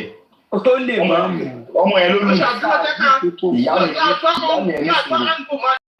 Ẹ máa lọ wò tó ẹ máa lọ sí ibi fídíò tó kọ́kọ́ ṣe èmi ò ń tẹ̀lé gbogbo social media stunts yìí. Interview ẹ̀ tó sọ̀rọ̀. If you don't know things, there's no conscience. You will respond in a subtle manner. O máa feel remorse sáwọn kankan pé wow kìíní ìjájọ mi lọ́wọ́ gbogbo nǹkan tó ń ṣe ọ̀fẹ́ kọ́ ọmọ ẹ láyà jẹ ni pé kò ní bọ́tà because ọmọ ẹ lọ́wọ́. Wọ́n ti àṣẹ́kọ̀ọ́ ni. You understand?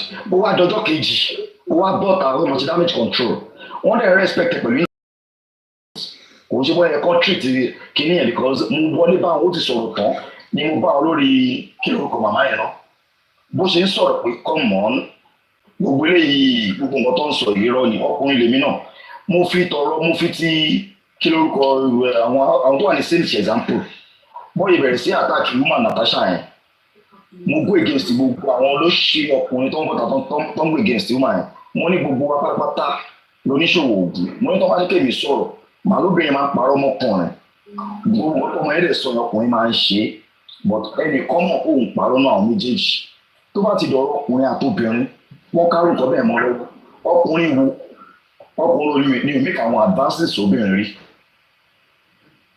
tó má ti wá ka ẹ̀ wà wá dínà ẹ̀ máa parọ́ bàbá tí yóò kàn lé wọn for the first time ẹ̀rọ ọmọ ẹ̀ máa bàyẹ̀ no matter how cheap tọmọ yẹn jẹ́ àwa náà máa ń ṣe gbọ́n games ẹ̀ wá gbọ́ concentrations la máa ń pè you understand tó bá ti fail nǹkan kan there will be little sí nǹkan tó lè sọ ó mọ history ọmọ yẹn ọlọ́pàá òjò mọ history ọmọ yẹn ó dẹ̀ mọ̀ pé pàdé ẹ̀ fi ń pawó pàdé ẹ̀ fi ń cash out ni because ọmọ yẹn ò lè máa present ara rẹ̀ pé ìdí ni iṣẹ́ ló ń ṣe tẹ bá sọ̀rọ̀ fídíò tí Lande release bóyá sorry mi mẹ́tò release fídíò yẹn gbogbo wọn níbi tó ti lọ ra ọjà bóyá wọ́n lọ fún shop tí wọ́n sọ pé ibi ń pa òun tó wá mú ọ̀wọ́ yẹn ṣe tó ń take advantage ọ̀wọ́ yẹn pé àwọn lọ ra nǹkan ni ẹsẹ̀kẹsẹ̀ èméjì history bẹ́ẹ̀ ṣe láàrin 2 hours ẹ̀dẹ̀ ń káńtà fún kí ní dẹ̀lú wá ń sọ̀rọ̀ fún kí lórúkọ yìí ọmọ èṣù yìí Marigold ló wá ń sọ̀rọ̀ ló correct ìrìn yẹn Marigold ló gan ló ń lọ ọmọ ẹ̀sẹ̀ lot of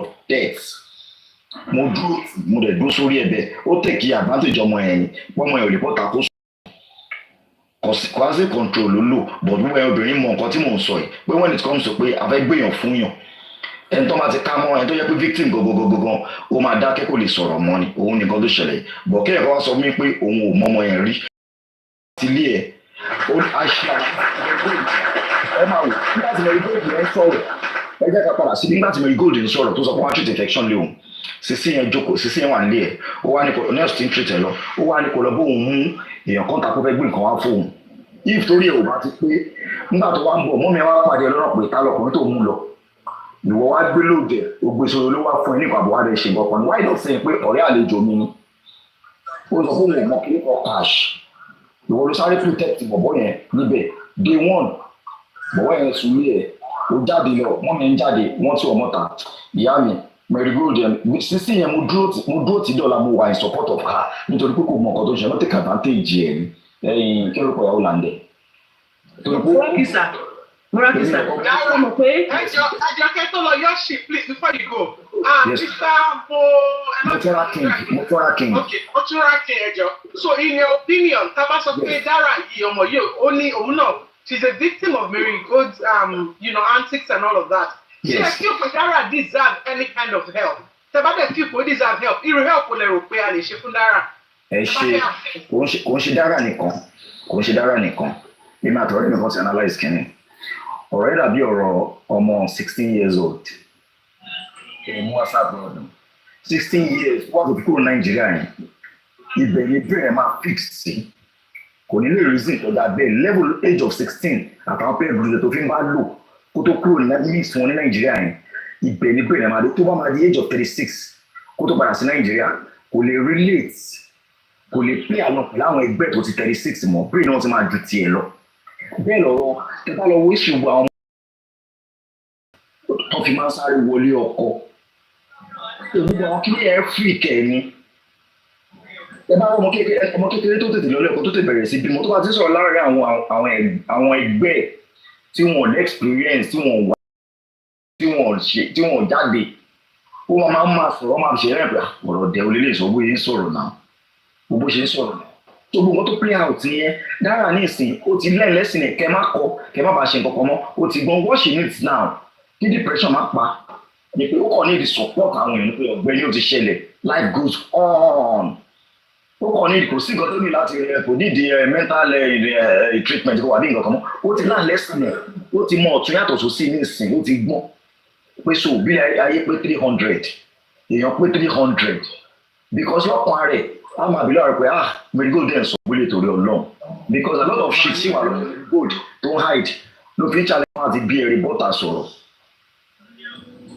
ló bá ti tó bẹ̀ bọ́tà sọ̀rọ̀ sí ẹnìkan ló kàn ní backup ẹ̀yin obìnrin yìí sì pé wá ó ti ṣe nobody should condemn her níbi tó wà sí ọ̀rẹ́ in the next few months ẹ máa gbọ́ pé ìwọ́n commit suicide. Hello sir. Yes ma'am. Ṣé mo pé ní àná Mr. Moraki, thank you so much.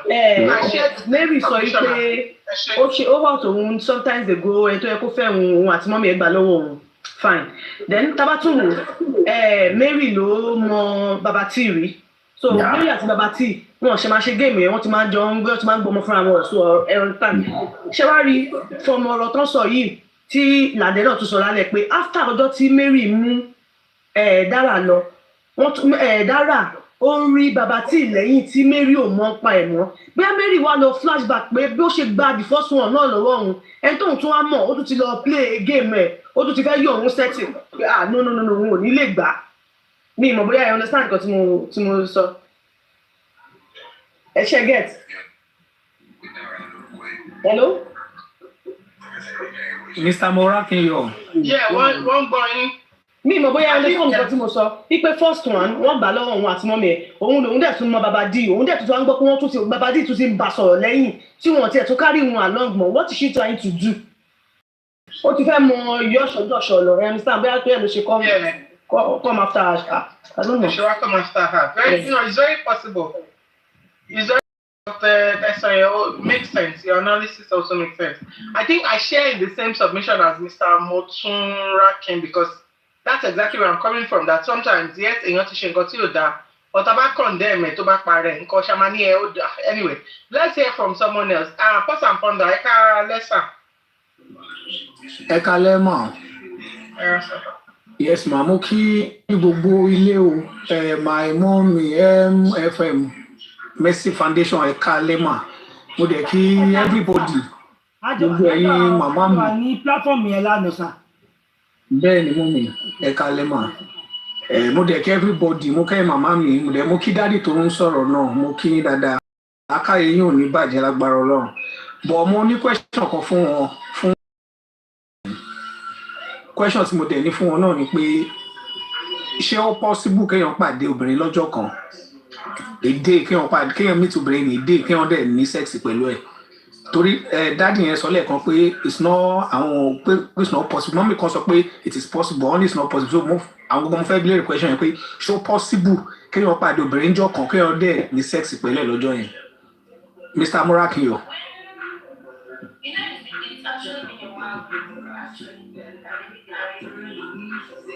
Mr. Murakiyo, sir.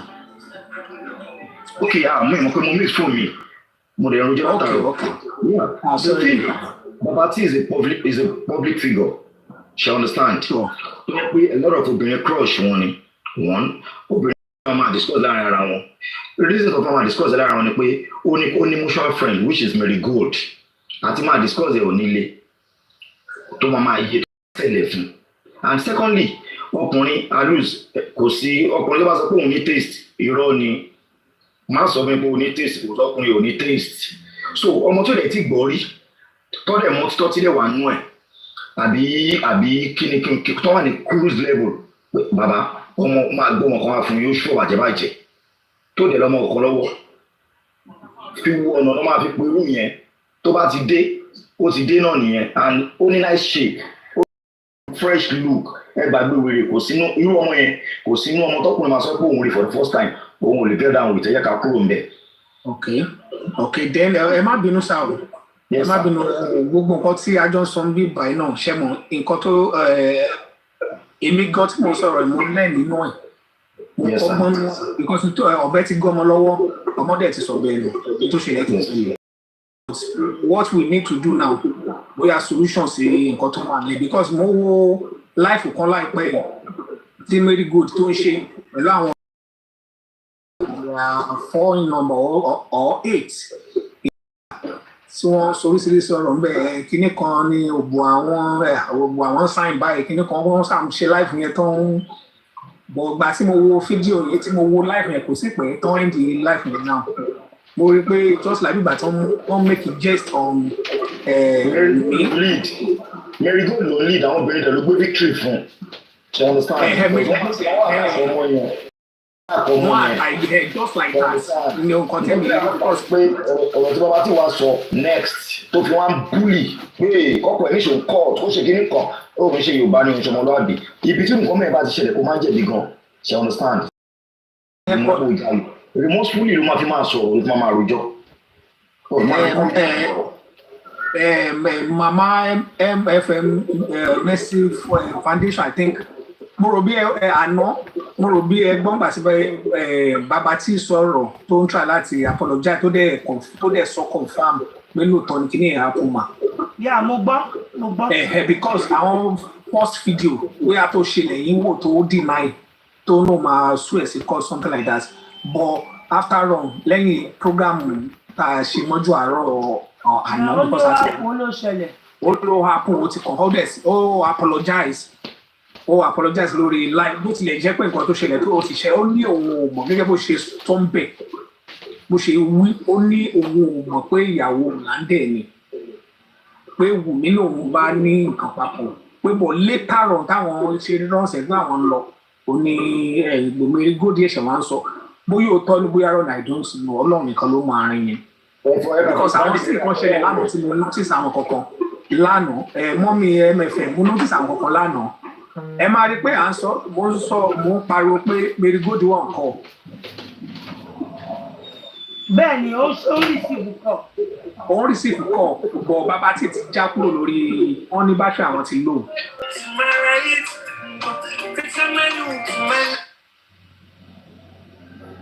iṣẹ́ gẹ́sì kan tí mo sọ. Bẹ́ẹ̀ni. Àríkó ń receive padà ń try láti sọ fún pé situation tí kan wà for now ó ní láti yeah because ìgbà tó ń try láti sọ̀rọ̀ pé tó ń bá wọlé kan try láti pick òun kọ́ so that ó náà lè láǹfààní àti sọ̀rọ̀ mọ́ ìgbà tó sọ̀rọ̀ tí Marigold máa padà máa sọ̀rọ̀ a rí pé ọ̀rọ̀ tí ó wà nù kan tí à ń gbé yẹ̀wò yìí ọ̀rọ̀ yẹn lágbára gan ọ̀rọ̀ yẹn sì nǹkan sì wà ń bẹ̀ sí àwọn èèyàn tí mo ti bring out tán because ọ̀rọ̀ tó ti lọ náà sọ wọn sọ pẹ́sẹ́lì tó ṣẹlẹ̀ náà báyìí nígbà tí wọ́n tún àṣírí ara èèyàn tó ti mìnà ara wọn sínú because Marigold sọ pé òun páwọn ò jà ìgbà tí Wùmí dé ní Wùmí ó sọ̀rọ̀ páwọn jà pé owó àjọ kan ọkọ̀ wọn ní kó fowó àjọ yẹn sí pé kó má sí owó àjọ yẹn mọ́ 200k àbí nǹkan something like that so a rí pé a lot of secrets wà láàrin àwọn méjèèjì ṣẹgẹsà. ẹ sàlájì mi ṣé ẹ̀yin iṣẹ́ ìrí dára kó máa sọ kó máa rújọ́ kó máa defend rẹ̀. nínú bó ṣe sọ̀rọ̀ lánàá kò defend rẹ̀ kò padà sọ̀rọ̀ ọ̀gọ̀ narcissist ní sísí yẹn wọ́n máa yí wọ́n fẹ́ justify gbogbo nǹkan tó gbogbo evils tó ń ṣe fọ́ọ̀mù yẹn but ẹ̀yìn ọlọ́pàá bímọ ọ̀dẹ̀ sísí yẹn ló kàn lọ gọ̀ tó gọ́ra ẹ̀ ló gọ́ra ẹ̀ tó ṣe dáadé tí mo fẹ́ kẹ́ ẹ sọ gan lẹ́sọ yẹn sà. òun ló gọ́ra ẹ̀. lẹ́yìn yẹn sọ language kan Marigold sọ fún pé ṣóun ló ń ya ìtàn ẹ̀fọ́kùnrin ni ṣé kò right. you get you are an adult. you are an adult. mo lè tẹ̀lé ọ̀rẹ́ mi. ẹ rally round this is seeing presently now. mo lè tẹ̀lé kí lọ àlejò lọ sílé fàájìsì àlejò lọ sílé ọtíìsì it's not my fault fún mi kí n mú ẹlẹ ní bs iwájú mi kí n má mú tí má tẹ̀ mú tí mo misbehave náà ẹ mọ̀ willingly tó wù mí ṣe látọ̀kùn ló ṣe yìí. ó ti di conspiracy ó ti wá di conspiracy now it's ọmọ àpò náà lórí ọmọ ẹni. mo ṣe mọ̀ pé Dara wa admit gbogbo kan tó allegation tó fi kàn ṣá ó lóun ò ṣàgbèrè rí o. ó ní àwọn ẹ̀wọ̀n ó ti di conspiracy because babati ó ní a lot of things láti protect you understand olórúkọ láti protect gbogbo kan máa fi dáyà àjọ ọmọ yẹn wọ́n máa fi sọ fún un tó fẹ́ mú wálẹ̀ ní tó fẹ́ ṣe kinní kan ni ẹmọ ọmọ Nàìjíríà náà gbogbo ọmọ Nàìjíríà bọ́ ẹ máa ń tẹ tálíkà mọ́ irọ́ olówó irọ́ tó ló bá ti pa òótọ́ lọ́dọ̀ tálíkà. bẹ́ẹ̀ni ó pàgbé yìí ó pàgbé celebrity ní babati ẹwọ́rú ti pọ̀ ọ́ ẹ̀ ń bí ẹ̀wọ̀n tó wà tí móvì náà tó ń bẹ̀rẹ̀ sí bọ́ta nítorí conspiracy everywhere bọ̀bọ̀ tó wà tí móvì yẹn tó ń sọ pé wọ́n ṣe kí ní kọ̀ọ̀kan ṣe gbámọ̀ tó kọ́ nǹkan ti lé jùlẹ̀ ti ká jùlọ wọ́n máa tẹ̀ mọ́lẹ̀ ọ̀nì jẹ́ kó sọ̀rọ̀ ní because you receive a lot of calls a lot of messages even though there is a threat wọ́n máa bẹ́ẹ̀ sọ pé má ṣe bẹ́ẹ̀ nǹkan tó bàjẹ́ ti bàjẹ́ ó mọ ẹ máa dákẹ́ náà ní ìsìnkú bá fẹ́ ṣoore fún má da anybody ló mọ̀ get out of social media for now you get check it time to time ọ̀gbẹ́rẹ́ obìnrin làwa náà bọ́dọ̀ bá ti ṣe obìnrin tẹ́lẹ̀ nígbà táwọn kékeré ọmọ ló gbé ṣeré obìnrin wọn ní tóbi má ti ṣe mẹ́sìn ọmọ sábẹ́ kọ́ bàrà wọn ní ìsìn gan ó fẹ́ lọ sáré jáṣọ mọ́ lára nígbà olùkọ́ àṣẹyẹ yìí kí ló yẹ wọn lọ́àbí dífẹ́ wá sọ̀rọ̀ lórí kí ló yẹ wá burú náà. ó lágbára o. sànú ọmọ ẹgbẹ́ yà bí àwọn sànú gẹ́rọ yẹn o because ọmọ ọmọ ṣe yẹn lọ́la èèyàn mọ ọmọ yẹn. ṣé ìgbọ́ ọkùnrin ẹ̀yìn ni mo wà ní òwúrọ̀. má bọ̀ lókè Victor má bọ̀. yà pọ́sà ẹ sọ̀rọ̀. ẹ sọ̀rọ̀ sọ. ẹ kalẹ́ o ṣe rí áàpù tí oníkálukú ti ń pẹ́ fi ń wò ọ̀tọ̀ọ̀tọ̀ ni ṣe rí àwọn mẹ́tẹ̀ẹ̀ta oníranù ni wọ́n Marigold àti Babati mọ̀ pé ó ń gbọ́mọ wá fún ó ń gbọ́mọ bọ̀ from my own point of view ó mọ̀. ẹ ṣe sọ. ó mọ̀ pé ó ń gbọ́mọ bọ̀ ẹni tó wá ń gbé bọ̀ kò wá mọ̀ then wọ́n lè ní láti ṣẹ́rí gbogbo igbó ọtí tí wọ́n gbé lẹ̀ yẹn ó ní purpose because ẹni tí wọ́n ń gbé bọ̀ wọ́n mọ̀ pé wọ́n á ra gbó fún pé tọ́bẹ̀lẹ̀ ti ra gbó fún tó ti rọtí fún anything tí wọ́n bá ní kó ṣe ló máa ṣe ṣe ẹ̀ ń gẹ̀ẹ́tì yẹn mo rí brọ́dà kan tó ní kọ́rálé ràǹdẹ̀ fún kíni mo ti sọ. èmi ń bèrè mọ̀ pé kó má bàa gbé nǹkan jẹ tó bá gbé nǹkan jẹ òun ló fọwọ́ fà náà. Rárá bẹ́ẹ̀ kọ́ ṣé mi ò bá kò bá limit. ẹ̀yin ò consider ẹni tí ó ń náwó tó ń wò pé ìyàwó mi ni my sweetheart my kinní kan. weakness ẹ̀sà mi ò ní position ọ̀rọ̀ ẹ̀fẹ̀ sí oní number one mo fi òfin but kò dúró àyè ọkùnrin débi pé kò síṣẹ́ téèyàn lè máa ṣe check and balance gbọ́dọ̀ wà ní gbogbo ẹni tó bá ti ń bá ṣòwò láyé your wife is your partner your husband is your partner. pé Lande ni. No. Lande gún ẹ máa gbọ́ Lande bí mi ṣe rí ó tutù díẹ̀. dílẹ̀ sọ láti. ẹ lè fi bẹ́yìn ṣe máa act bẹ́ẹ̀ ṣe máa kẹ́fì compare bí Lande ṣe máa act. pápẹ́ àpè ó kù díẹ̀ bọ̀ tó ń bá Mary sùn. Ṣé kí ni. ṣé Lande náà ń bá Mary sùn. ó ń bá Mary sùn náà. òun náà yàtọ̀ sí bàbá tí kámà náà ni ló ń dún lórí òun náà. because wò ó sìn ìgbà tí Lande bọ̀tà tó wá sọ̀rọ̀ kí làwọn èèyàn ṣe wọ́n ń dáwó fún ṣẹ́mọ̀ dáwó fún kí ni kí ni purpose tí wọ́n fi ń dáwó fún. ṣé mọ́tò jóná ni àbí irinṣẹ́ ní fort. ẹ wo ìgbà tí bàbá tí kọ́ jáde sà ẹ ṣáà gbọ́ nǹkan tó wí ó fẹ́ lo ògbójú bẹ́ẹ̀ni ṣe gbọ́ kínní yẹn mo wò pé náà bàbá tí ìbáyàwó Lande yẹn sùn lóòótọ́. ẹ tó bá ti jẹ́ gbòòrò tó jọ àgbà tó máa kọ́ gbẹ́ ni kò sọ̀rọ̀ kò sọ. bẹ́ẹ̀ni ṣe gbọ́ statement ẹ̀ ní òun ó bá sùn. ó dínà ìgbé wà ní ó dínà ìgbà tó ń sọ ni tó lóun tó máa jáde láàrin ẹ̀ initially pé ó gbé fídíò jáde ibi tó ti ní àbúrò pẹ̀lú ìyàwó ẹ̀. ẹjọ́ à ń sọ̀rọ̀ over ara wa ẹjọ́ ẹ jẹ́ ká mute ká gbọ́ opinion person kan Dara wá sí. ṣé ẹ ń gẹ̀ tí mi sà èmi ò káàánú ìyàwó Lande ọmọ bẹ́ẹ̀ ni gẹ́gẹ́ ìfẹ́ ń sìn irú àwọn yẹn ẹ̀ ní láti fún ọ lówó tẹ́ láti ra gbó fún ọ anything lẹ lè ṣe fún ọ ọmọ bẹ́ẹ̀ ni bàbá tí ìkẹ̀dẹ̀rẹ̀ bàbá lose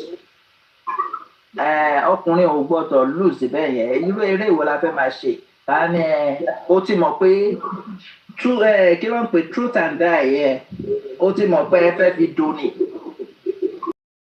tú ọmọ obìnrin yẹn ni wọ́n dẹ̀ ti gbé ọtí lẹ̀ wọ́n ti gbé igbó lẹ̀ igbó ọtí ó máa induce ẹ̀ ni ṣé ẹ̀ ń gẹ̀ẹ́dì nǹkan tí mò ń try láti sọ bọ̀ èmi nínú kankan nù wọn ọmọ bẹ́ẹ̀ ni gbogbo wọn àti bàbá tí àti gbogbo ẹ̀ because kò sí responsible man tí a máa ṣe truth and die ó yá bá mi finger alágbájá kò make sense now.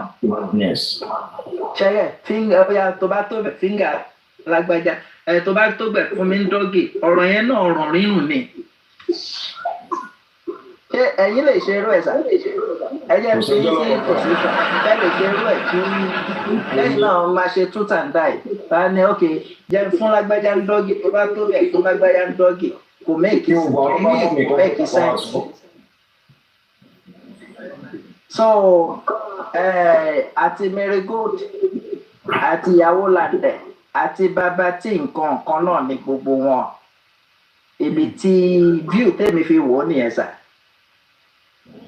ẹ sàdájú wa ó dàgbé get me a ti rí àmọ̀ pé bẹ́ẹ̀ náà ṣe rí là ń sọ ṣe understand but kò sí bó ṣe lè kó jẹ́ náà ẹ̀mí èmi kọ́ ni ká lè protect ẹ̀mí tábà gbogbo àwọn tó lè fẹ́ ṣe àwọn láìda níjàmbá nínú ọ̀rọ̀ tó wà nísìn bàbá tí màá fi yan last ní màá fi gba yẹn ọ̀rẹ́ tó bá tiẹ̀ jẹ́ òun máa bí oníṣàn ti ń jẹ òun náà sọ fún ti ń fọ́ọ̀mù group chat àbí group kingos tó ti ń ṣe bùgá lórí social media bọ̀ irú sísí yẹn ń sìn ó wà nínú ìbànújẹ́ tó family ní gbogbo nǹkan ni ṣáwọn ọmọ ní a lot of things àtàwọn ọ̀rẹ́ mi tó wà responsible tó mọ̀ táwọn èèyàn ò mọ̀ pé ó dọ̀tí báyìí tó wọ́n máa sá kó má lọ rò pin.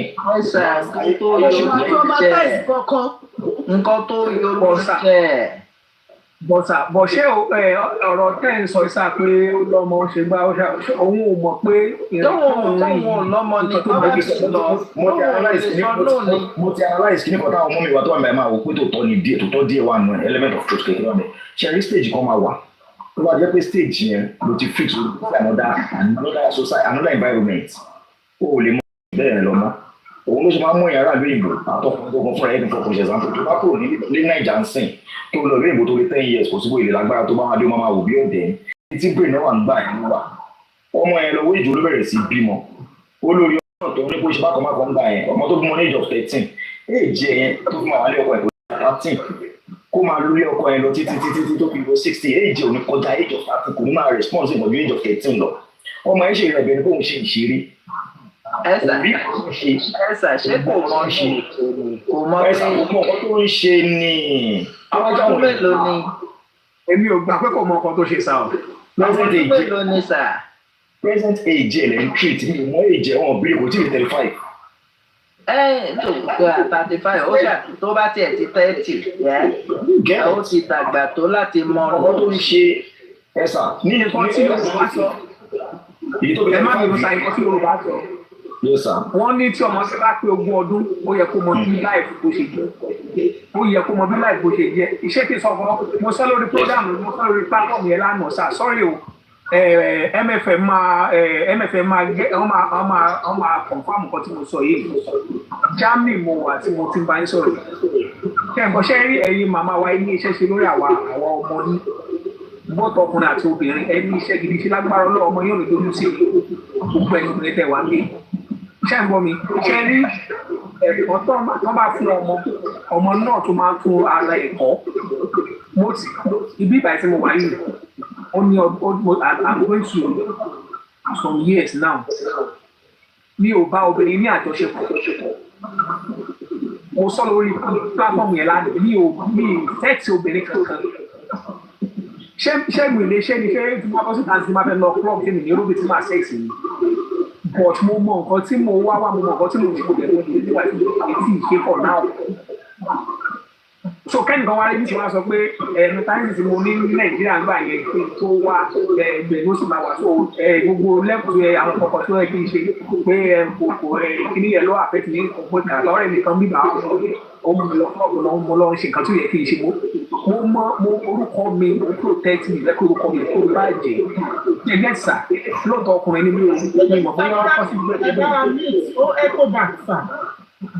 ẹ ṣe okay so mi mọ̀ bóyá ó possible bẹ́ẹ̀ fún obìnrin náà o èèyàn gan personally ó yẹ kéèyàn mọ nǹkan téèyàn ń ṣe even kéèyàn ṣe business ẹ gbọ́dọ̀ mọ the reason why tẹ́ ṣe dá business ẹ̀ sí tẹ́ ẹ bá ti mọ̀ ó máa collapse ni wọ́n ti marry woman ní ẹnì kejì ẹnì kò sí ilé ọkọ ó dẹ̀ mú ọwọ́ lóore yìí bọ̀ tọ́ máa owó tán fún ọmọ yẹn tán jọ pín wá tí ò ṣe má fún lówó kankan lówó ó dẹ̀ máa sọ̀rọ̀ ká dẹ̀ sọ pé àpò ọmọ kan tó ṣe pọ́ ọmọ kékeré sì ni yẹ́sà ẹ̀yin tẹ̀ wá nú lẹ́yìn màmá mi ẹjọ́ ẹ má bínú ibi ọ̀rọ̀ yẹn wò mí blame anybody ò bọ̀ tí kan tẹ̀mí ń tà láti sọ pé ìyàwó Lande kò. sábàbẹ̀rù lè ṣe é gbọdọ̀ sùn number one thing ẹ̀ka ó nílò ní back of our mind kò sí fọ́múlà fún ilé ayé yìí tí nǹkan bá kọjú sí ẹ̀ bá ṣe approach ẹ̀ bá kọ́ mi ó lè má work fún mi ṣe understand mostly mo máa ń jẹ́ kẹ́gbẹ̀rún gbogbo ala right tàbá ti ń sọ̀rọ̀ a kàn ń debate there is something like primary jẹ́ rí gbogbo nǹkan tẹ̀sọ́ pé àwọn ayé ìgbà kan kẹ́kọ̀ọ́ ẹ̀kọ́ wa applicable mọ́ láyé ìsìn tẹ́ bá lọ wo bí o mọ MFM mi ò mọ àwọn tó wà mí báyìí lábá wo age bracket àwọn tó wà mí kò sẹ́ni tó máa less than 40. So we have the same mental upbringing mentality. What I don't know how to put it. Bákan náà wọ́n ṣe ń tọ́ gbogbo wa bọ̀. Ní ìsìn gbogbo ẹ ti dàrú. Can you understand? Gbogbo ẹ ti dàrú ayé ti dàrú social media. Kò yẹ yín wọ́n kọ́ a lot. Gbogbo àwọn tó ń ṣeré ìtàn lọ àwọn ọmọ ẹ̀gbọ́n sínú eré móvì olórí burúkú tó ń ṣe yìí. Can you understand? Báwo làwọn kan ṣe báwo láyé wọn ṣe rí? Kí ni wọ́n kọ́ látara wọn? Kí ni àwọn gbogbo exhibit lórí àwọn pages wọn àwọn ẹ̀ ń tẹ̀lé wọn? Ẹ̀yin ẹgbẹ́ àṣà Yorùbá kẹgbẹ́ nǹkan kan ní important pé wà lórí page yín so wọ́n poison mind àwọn ọmọ yẹn heart àwọn ọmọ yẹn lifestyle àwọn ọmọ yẹn say positive way of life sí nǹkan tó ń jẹ́ ọmọlúwàbí nílẹ̀ Yorùbá gbogbogbogbogbogbo tẹ́yìn tẹ́ bí wà kọ́ wa so gbogbo kìíní yẹn ò sí mọ́ náà yìí tá a wá wà ń sìn ní pé tó bá ti ń ṣẹlẹ̀ àbí tó bá ti ṣe àdúgbò tó ṣẹlẹ̀ ká bá ti rí ẹ̀ẹ́dẹ̀ lè rí kankan because now everybody sí orí fóònù ló wà ẹni tó fẹ́ báyé ọmọ jẹ́ orí fóònù ló wà ìtàlẹ̀ tó fẹ́ tún ṣe wà 10 minutes ẹni tó fẹ́ tán ọmọ tí ní pẹ̀lú ọmọ ẹni tó fẹ́ báyé ọmọ jẹ́ ó ní 24 hours pẹ̀lú òun lọ́rọ̀ fóònù mi ò ní out of respect kọ́ ó ṣe kọ́ lẹ́yìn àwọn bàbá wa ní ìyá àwẹ̀ gbogbo wọn balabalabala so gbogbo kiri yẹn pé ayé ìgbà kan kéré rè ọmọ tí ó bá ti gbọ́ kó lè gbọ́ mọ́mí àbídáde tí ó bá ti fọ́ ọmọ ẹ̀ lọ́rùn tó bá jẹ́ pé orí fóònù ló ti ń rí ẹ̀kọ́ ló ti ń rí lẹ́sìn ẹ gbàgbé kò sí bó ṣe ń rí positive ó ní ọmọ àrí negativity lè máa pọ̀ ju positive lọ so bó ṣe máa ṣẹlẹ̀ lọ títí láyé yẹn tá bá ti lose guard. Hello sir. Gbogbo ẹ̀ náà àwọn tí ó bá bíyàn náà ni ìyá trace ẹ̀ bá tù ṣàrí àwọn tí wọ́n bí Dara wọn ò kọ́ dáadáa tí wọ́n bá kọ́ dáadáa wọ́n á kọ pé wọ́n ń sọ náà láwọn ibì kan ìyàwó ilé ni ẹ kó gbèdé wá pé kó sáré ṣe dọ́gì ó dẹ̀ lè sọ pé ìyàwó ilé ni mí mo ò ṣerú ẹ̀ èmi ò ń pìtì irú èèyàn bẹ́ẹ̀ ṣé ń gẹ̀ẹ́tì mi sà àwọn bí ni wọ́n fèlè lẹ fi ń rí ẹ̀sìn òun ń ta ọ́ tí àwọn tí wọ́n bí tí wọ́n bá kọ dáadáa àárẹ̀ wọn tí ẹni ayé tá a wà yìí a ṣe rán àwọn ọmọ kan tí wọ́n ń kọ́ tó sì ń gbẹ̀kọ́. dáàdì mi ò ní ẹ̀sìn ọ̀la wọn ṣé àwọn tó bí wọn fèlè mo sọ ní ìsìn pé a lot of things kò sẹ́ni tó bímọ láyé tó fẹ́ kọ́ ọmọ yẹn kọ̀ púpọ̀. ọmọ wà ẹni sọ statistics ó lè má ju 2% lọ poverty lè máa fa a lot of it you understand poverty máa fa a lot of it kò sóbìnrin náà kò bímọ tó fẹ́ kọ́ ọmọ kọ̀ púpọ̀ kò sóbìnrin kò sí ìyá náà. ẹ sà ẹ sọ̀rọ̀ ìṣẹ́nu owó lọ́bí yín sí ni. èmi ò sí generation yìí àná ni mo 42. òun náà mo ń sọ fún yín pé àwa tá à ń sọ̀rọ̀ yìí tọ́ba nínú poverty a rí poverty rí nínú poverty yẹn náà lọ ti ń kọ́ wa lẹ́kọ̀ọ́. poverty ọdún yẹn lọ́hùn sọ poverty ọdún yìí modern day poverty lélẹ́yìí. ṣe rí poverty ìgbà yẹn tún ti sí gan tiẹ̀ tún sì bẹ́tà. kò bẹ́tà ẹ lè jẹun lọ́dọ̀ neighbor dádì. wọ́n sì ń jẹun lọ́dọ̀ neighbor náà. wọ́n jẹun bẹ́ẹ̀ mọ́ tẹ́ bá ti lówó ní dádì kẹjẹ ká mọ̀ ni kò sẹ́ni tó ń jẹun lọ́dọ̀ neighbor mọ́.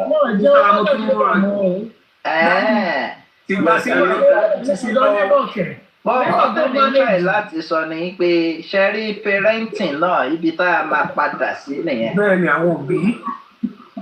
a lè mú lórí àwọn tí wọ́n bí báwo ni wọ́n ṣe tọ́. bẹ́ẹ̀ ni náà. ẹ wọ àwọn ọmọ kan ń sìn lórí TikTok yìí náà ni wọ́n á sọ fún wọn pé èyí tó bá lè wọ aṣọ ẹ̀ àbí kó ṣọ ọyọ ẹ̀ wọ́n á fún ní 10,000 naira. wọ́n á dẹ̀ ṣe é.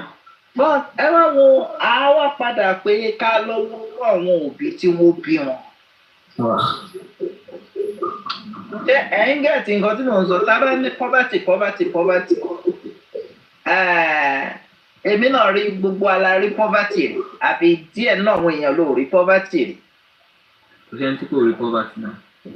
tó tí wọ́n bá ní òjò rọ̀ èèyàn omi múyàn dé gbáàyà èmi rí rí.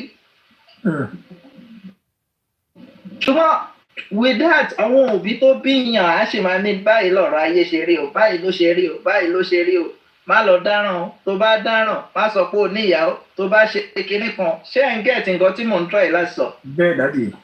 so èmi sì máa ní àwọn tó wọ́n bí wọ́n ní lọ́wọ́.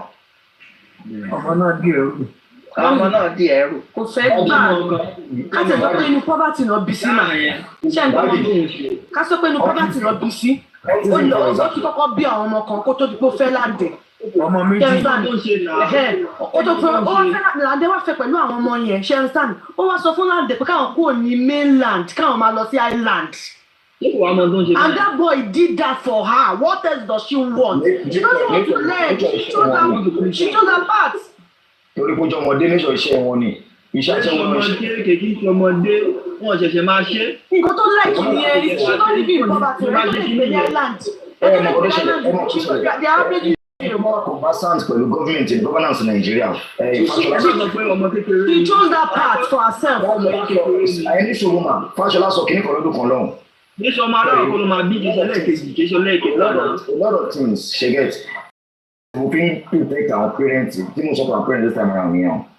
Fáṣọlá come out ó sọ categorically ní pé gbogbo ẹ̀yin tẹ̀ ń ṣe, gbogbo ẹ̀yin tẹ̀ máa ń ṣe eré Yorùbá báwọn náà ń pè wọ́n. Ẹ̀yin tẹ̀ ń produce eré fún wa. Ẹni láti change látara pé ẹ̀ ń ṣoògùn owó lórí TV. Kẹ̀lé pé a lot of things là ń kọ́ when it comes to media. A lot of things. Gbogbo ẹ fi kọ́ sí ṣe example nígbà táwọn tipẹ́ láyé tipẹ́tipẹ́ ọmọ pásítọ̀ ọmọ ọlọ́pàá ṣé wọn kọ́ wọn dáadáa ni àwọn lè máa bá tó máa lead àwọn kìíní yìí.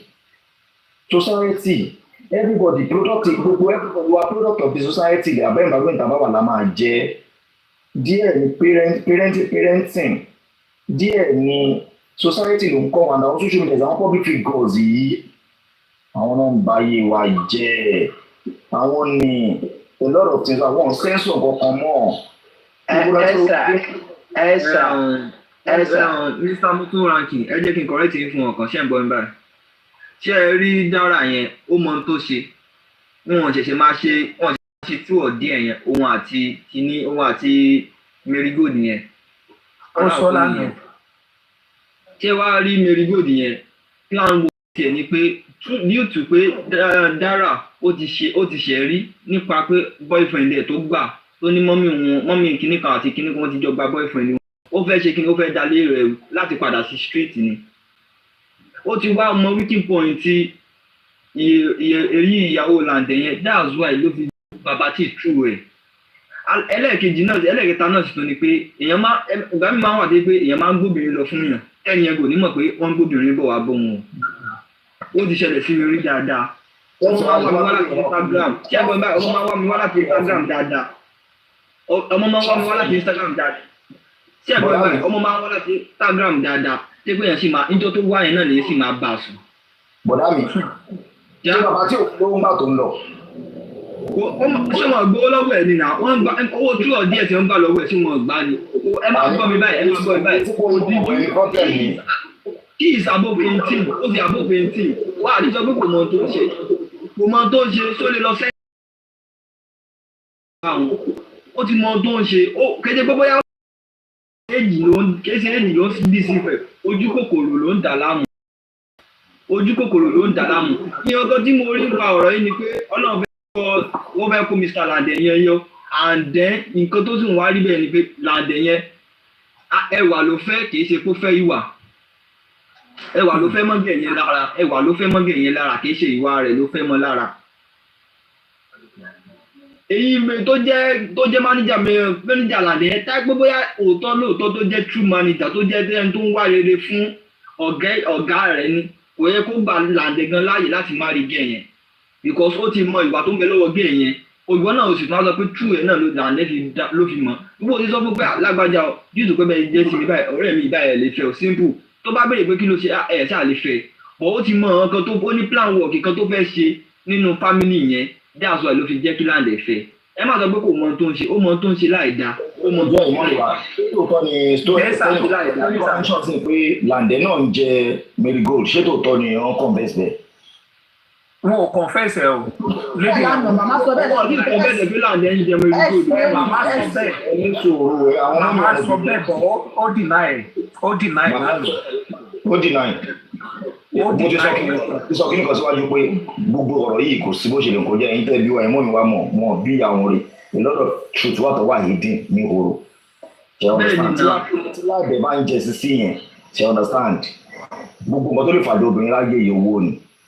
Tó bá ti jẹ́ pé sísí yẹn rí kan Lande kò yẹ tó bá yẹ Lande ń jẹ sísí yẹn sísí yẹn àti Lande ló ní problem ọmọ yẹn yìí ti Lande ni kò yẹ kó deliberately report because number one thing ẹ̀yin ọkùnrin I stand to be corrected or challenge o. ó ti mọ wiki point ẹ̀ náà òṣòbìnrin náà láyé tó bá ń gbà side tọkùnrin ọkọ ilé ẹ̀ tó lè carry down dead àyàfi tó máa bọ̀n kébù ẹ̀ lọ́dọ̀ ẹnìkan kò sóògùn ẹ̀. bẹ́ẹ̀ni náà. kò sí ọkùnrin ò lè ká obìnrin àti tó máa bọ̀n kébù obìnrin ẹ̀ lọ́dọ̀ ọkùnrin ẹgbàgbé wèrè kọ́ńdẹ̀ tó lè bọ̀n kébù èèyàn tó bá kí n ṣe ẹni tó gbádùn pé nǹkan pa yín pọ̀ irú ìyá yẹn bí mi ò ṣe ń gbọ́ ìyá yẹn mo respect ẹ̀ tí ó pẹ̀lú àwọn questions tó ń béèrè lọ́ba láti tó ń dodge àwọn questions kan bàbá tí ó ń béèrè bluntly pé bàbá tí ṣó o jẹ́ àbó o jẹ́ á tún lọ apárambúlé wọn bọ̀bọ̀ yìí ìwà yìí nonsense guy jàre kòkòrò ń bẹ sọ̀rọ̀ tó bá jẹ́ lọ́n béèrè lọ́wọ́ ẹ̀ ẹ má ti ọmọlọ́mọ pa gbogbo ẹjọ́ iṣẹ́ ìṣẹ́ yẹn ni ẹ má gbé load lọ́mọlọ́mọ lórí ẹjọ́ ìṣẹ̀lẹ̀ admit gbogbo ayé dáríjì wá everywhere tó ṣe ẹyin àwọn 300 tó ṣe lọ́wọ́ by presently. ẹ sà èmi personally èmi ò ní blame àwọn bàbá tí much. no èèyàn lè blame ẹ̀ much now èèyàn lè blame ẹ̀ much now. torí ìwọ́n tó jẹ́ ìyàwó lé wáì tí wọ́n máa tẹ́ lọ sí nìkan. dẹ́sà mo débẹ̀ o. ó dẹ̀ túmọ̀ pé máníjà ọkọ ẹ onílédì tó mú ẹ káàkiri yìí. bẹ́ẹ̀ ni ẹni tí kà á kù ẹ lè dàgbò sọ fọ́kọ ẹ náà. ó yẹ treat bàbá tí ṣé bàbá tí single guy ni. ẹ máa gbọ́ mi bàbá tí ò bá yẹ single. bàbá tí ò lọ bá nílé wọn bàbá tí ò sì gbé lọ sí hòtẹ́ẹ̀lì wọ́n wá bá bàbá tí ò lè lọ wọ́n sì introduce pé business àwọn fẹ́ introduce sí ni òsì kìí ṣe pé bóyá ló pè wọ́n léèké kọ́ ìfẹ̀lẹ̀ kankan nínú wọn ní tí wọ́n kàn bí ní tí tàbí bàbá tí ibẹ̀ ni pé ó pọ̀ sí trap wọn ni. ó pọ̀ sí trap olóbìnrin bàbá tí náà ló sí olóbìnrin wọ́n gbóbìnrin wálé àzàlejò ó dẹ̀ mú tó bá gbé bàbá tí ló ní benefit tó fẹ́ gbà lára ọmọ yẹn ó kó ẹ̀ máa lè sí ẹ̀yẹ́ ká kúrò bẹ́ẹ̀ jàre. ẹ sà bàbá tí náà ní ó jọkùnrin tó lù ó jọkùnrin tó lù ìgboro ayé jọ ni gbogbo wa tó bá lóko ní ìgboro ayé jọ ni gbogbo wa. ẹ sà ṣẹ́rí gbogbo ọtí tí wọ́n gbélé yẹn wọ́n mọ̀ pé wọ́n á fi dóra wọn ni. wọ́n ti mọ̀. gbogbo igbó tí wọ́n gbélé yẹn wọ́n fẹ́ fi dóra wọn ni. kẹ́hìndé ti ní sà àwọn ní wàá fúnra wọn lọ́tí wọ́n mọ̀ nǹkan tó máa ṣẹlẹ̀ lẹ́yìn ọtí náà. ìjẹ́ tó ń ṣe náà ni ìjẹ́ tó ń ṣe náà ni ìjọba ẹ̀kọ́ ṣẹlẹ̀ ṣẹlẹ̀ ni nígbà tọmọ ẹdẹ náà lọ ra gbó nígbà tọmọ ẹdẹ náà lọ rọ tí. báwo ni mẹ́rin tó ṣe mọ̀ pé bàbá tí wà lé. olóhùn pé òun pé àwọn ṣáìdì yín o. ó wà ṣáìdì wọn ìyá mi ẹ máa jọ kí ní ìwádà ẹ máa rí ìrí ògì ẹ máa kó gíìsì ọ̀tọ̀ ni wọn bí wọn kò sẹ́ni tó sọ̀rọ̀ tàbí ó ti jẹ́ ọmọ ẹ̀kọ́ lórí ìsọ̀rọ̀ ẹ̀ náà. From day one tó ti jáde yẹn lèmi ti rí irọ́ lárákùnrin yìí pa. irọ́ ló ń pa òun fún ìbòjú sọ̀rọ̀ ẹ̀rí sí president ni ẹ̀rí àgbàlagbà ẹ̀rí bó ṣe lónìí pẹ̀lú gábẹ́ẹ̀lì lọ́wọ́ káṣẹ́ wà lọ́wọ́ ẹ̀ wọ́n parọ́ mọ́ ẹ̀ wọn bí ìyá ọkùnrin ẹ̀rí jìnnìjìnnì máa bù ẹ̀ ò ní lẹ́nu àti sọ̀rọ̀ ò ní ní ẹnu àti sọ̀rọ̀ ọkùnrin máa parọ́ mọ́ òní sọ̀rọ̀ wọn ò bíire dáàdì ìṣẹ́rọ̀ ni mo pa àwọn àwọn òun fún ìbòjú sọ̀rọ̀ o lè ní ẹ stop ẹ wẹ́ràn púpọ̀ jù nínú náà tó gbọ́kàn wà lórí tẹ́lẹ̀ ní òun bọ̀tọ̀ láwọn wá ló wá ń lò ó fún tó ń gbó tó wá ń kọ́ mọ́lọ́mọ́láyà jẹ ó máa rán pẹ̀lú ẹ̀wọ̀n ní wáyé kan kọ́mẹ̀ntì lábẹ́ ni pé ọ̀gbẹ́ni ò lè jẹ́ lẹ́kọ̀ọ́ lóbi lórí fárútì kọ́mẹ̀ntì lábẹ́ gẹ̀rẹ́gẹ̀rẹ́ ẹ̀ nìyẹn. mo tún wá kí sà bàbá tí ò bá dára jà o ẹni tí bàbá tí fẹ́ face gan ni Mary o. ó létà wọ́n Lande náà Mary bàbá tí màá bá Mary jà because Mary ló fọ́ṣẹ́ tí ò consider ẹni tí mo jẹ́ pàdé ẹ̀ tó rò pé tó bá ti fa gbùrù máa dọ́dọ̀ gbó tí ó bá tó sọ yìí Mary gbọ́dọ̀ ló fẹ́ kọ́ òun náà ló sọ bàbá tí ì ti pe Mary tẹ́lẹ̀ pé kó kọ́bà òun. ẹ ṣe bá mi nǹkan tí mo sọ lẹ́sẹ̀ ń sọ yìí. ó ti pè é pé kó kọ́bà òun but Mary ò rẹ́dì láti kọ́bà torí wọ́n ń da gbogbo ẹ̀ lórí Mary máa kọ́bà ẹ̀ wírí Lande tó gbẹ́jọ́ síta yẹn rẹ̀ mọ̀ pọ̀lọpọ̀ ń ta àbọ̀ máa bèrè question because láti ní ẹ má wọrí bàbá tí kò lè kàn yín bàbá tí ẹ má wọrí Lande rẹ̀ ti gbẹ́jọ́ síta sọ́wọ́ ayé oríṣiríṣi lọ́ọ̀yà social media wọ́n ní àwọn ẹ̀rẹ́ ti báyọ̀ àwa gbogbo ọ̀rọ̀ tẹ́ ẹ̀ sọ yóò pé náà báwo lè máa gbódìdí ẹran níbi tí ò ní lọ́rùn. So àwọn èèyàn bí gbèrò question wọn wà ní choice dà pé tọ́mọ̀rẹ́ ti gbèrò question lọ́wọ́ onírọ́ ẹ mọ̀ pé àwọn Yorùbá tẹ́jú wa sọ pé téèyàn kan máa so oúnjẹ fún gbogbo ayé ayé máa jẹ tán ayé bá so oúnjẹ fún ẹ ọ̀bí ẹ kò lè ṣì ó parọ́ fún wa ó yá parọ́ mọ́mì ní MFM ọmọ àlèmọ́ lọ́mọ ẹranko. ìyọ̀n lè parọ́ fẹ́ MFM tó ẹ̀ bá jẹ́. ẹ má bínú jà roset ọ̀rẹ́ ọkùn ni àti yá marigold náà ṣe understand gbogbo láti sà tabanika rosa nǹkan tí Mary ṣe fún Dara is so bad ó dàdé yóò ṣe nǹkan kan fún ó dàdé ẹ kó rí bẹ́ẹ̀ mọ́ ọmọ bẹ́ẹ̀ ni Dara. mo understand ọ̀rẹ́ ni wọ́n ti sẹ́ni ọmọ bẹ́ẹ̀ ni sẹ́ẹ̀ ẹni kí lọ́ọ̀ sọ nípa àṣírí ni. kò yẹ kó tú àṣírí ẹ because the same thing àṣírí wọ̀ ṣé dọ̀tí ni kó má tú. dọ̀tí ló ṣe wọ́n ló ṣe ni.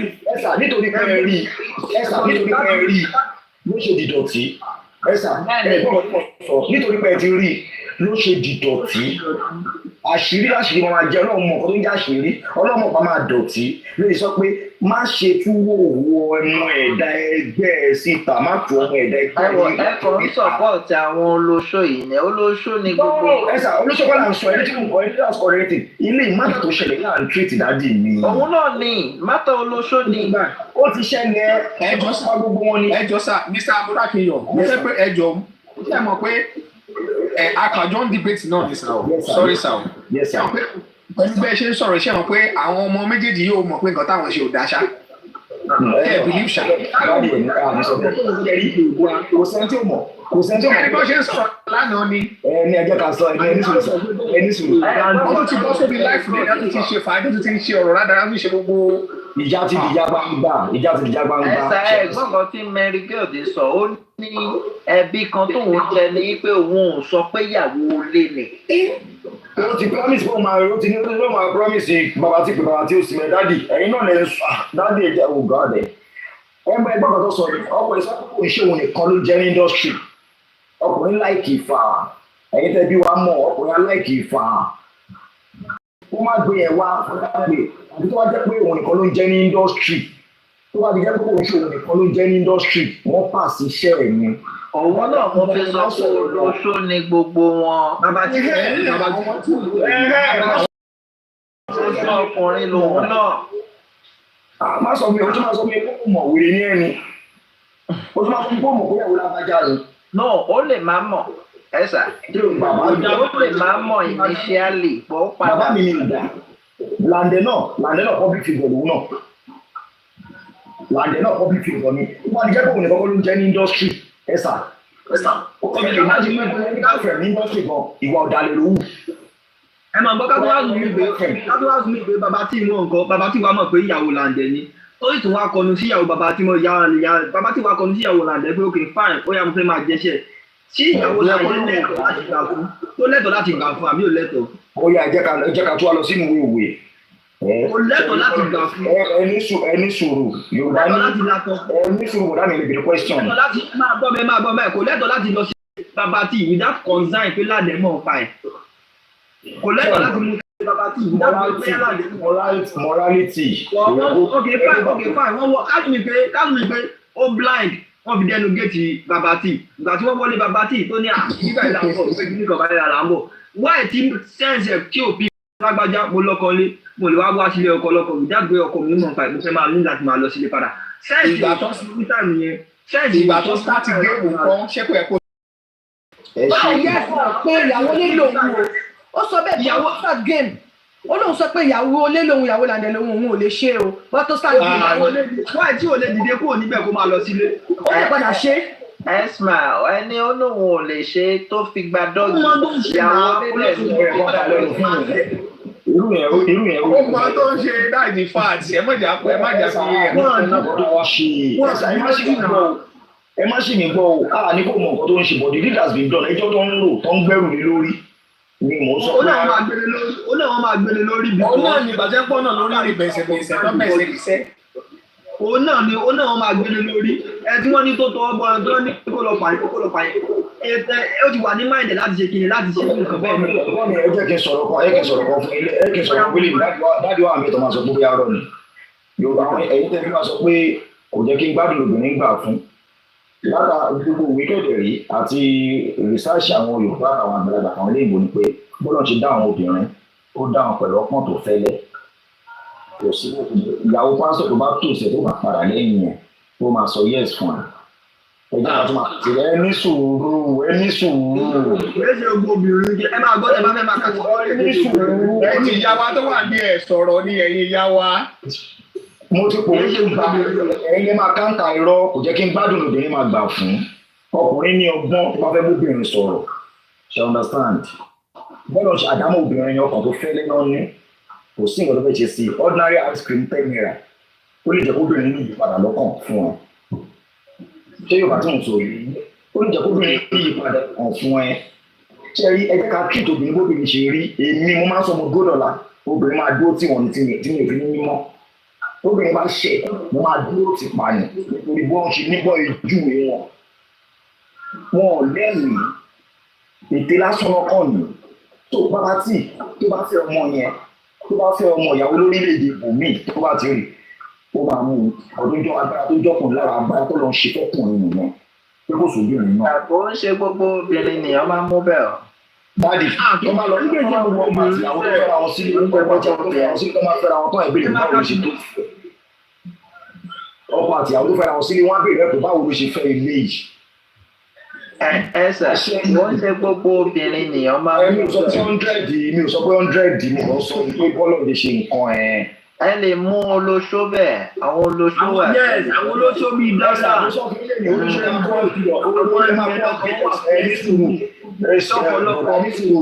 Bọ̀dà apá ni ìyẹn kó káwọ̀ olóṣù tó máa rí tó máa sọ ẹ́ pọ̀ ọ̀gbẹ́ni sẹ́ẹ̀ ni ò bá ẹ ṣe sẹ́ẹ̀ ọ̀rẹ́ ẹ̀ tó jọ́ lọ́fẹ̀ẹ́ ní pé bá ṣe ó pọ̀ ń gbòòrò tó máa fi jẹ́ gbòòrò ní bọ̀dà mi 100 olóṣù tó máa fowó bẹ̀ ó rẹ̀ máa ra mọ́tò fún máa ra ilé ìfọwọ́sọ pé bọ̀bọ́ ìsìn apá bra ni ò ní fọwọ́ kàn kó máa fò kó máa lùkè kó máa lọlẹ̀ ìgbìyànjú ni kọ́kọ́ tó máa ṣe tó máa fi àkáàtọ̀ ọkọ obìnrin bàbá tí ìṣiṣẹ́ dé bẹ́ẹ̀ ni ó dẹ̀ lórúkọ yẹn orúkọ wà lára nǹkan tó lò.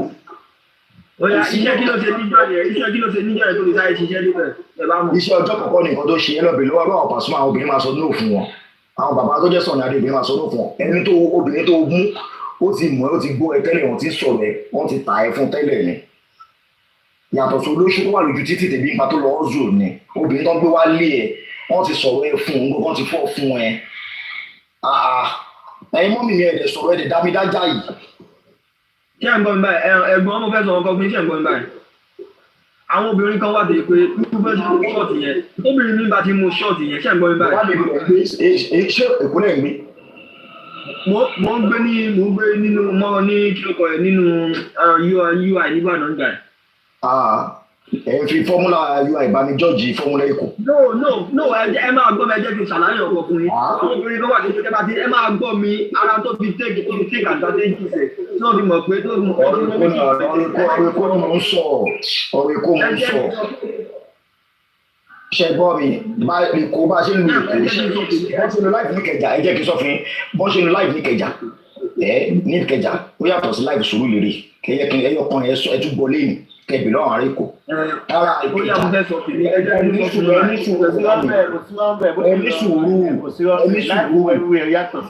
nítorí àwọn ẹgbẹ̀rẹ̀ pé ọ̀rẹ́ tí ń bá ní sọ̀rọ̀ ṣe rí láìfù Sùúrùlérè láìfù Agége Ìkẹjà kò tún ṣe ó tún yàtọ̀ sí tàbúlẹ̀ Ẹ̀gbá ṣe understand èmi ò fún ọmọ tí ó jẹ́ kí ẹ má jìnnì ju tọmọ gbogbo ọ̀rọ̀ tẹ́ sọ̀rọ̀ ọmọlúàbí mi sọ̀rọ̀ ọmọ gbogbo ẹ̀ ń bá mi sọ̀rọ̀ ọmọlúàbí ọ̀rọ̀ afálẹ̀ ń bá mi sọ náà ṣe understand bí ilé ayé ṣe rí bí kò ṣe rí nìyẹn Èkó section by section segment ni so bí mo jẹ́ ọmọ mainland Thailander bá sọ̀rọ̀ máa máa wọ̀ pé ó lè ṣe tí pattern tí ń tún yàtọ̀ ni obìnrin wọn ò lágbára tẹ́ bá fẹ́ bá wọn sọ̀rọ̀ bọ́ tó máa fẹ́ bínú sí ẹnì kan náà lágbára pé ìbọ̀bọ̀ ìṣẹ́ ò kò sí kó fò kó di kó dilẹ̀ ó ní rápábílà mi ò lè ní rí bọ́n ṣe sọ yẹn kíkú máa pálọ̀ kíkú máa pọ̀ mọ́ ẹ̀ tó bí máa ní sẹ́ bọ̀bọ̀ ò ní fọwọ́ kàn mi bọ̀ tó bá ti di pé ẹni tó ti ń gbọ́ ọ̀rọ̀ ẹ̀ tó ti ta fún ẹ àwọn akọ́ta jẹ́ kékeré ìlọ́jà tẹ́lẹ̀ wọn bá pé irú eléyìí ẹlòmíà lè máa sọ fún ẹ ibi tó ti máa mọ̀ ní pé nígbà tó wà ní kékeré obìnrin tí wọ́n máa parọ́ pé mo tó sì òun rí màá máa fọdún gbọ́dọ̀ pé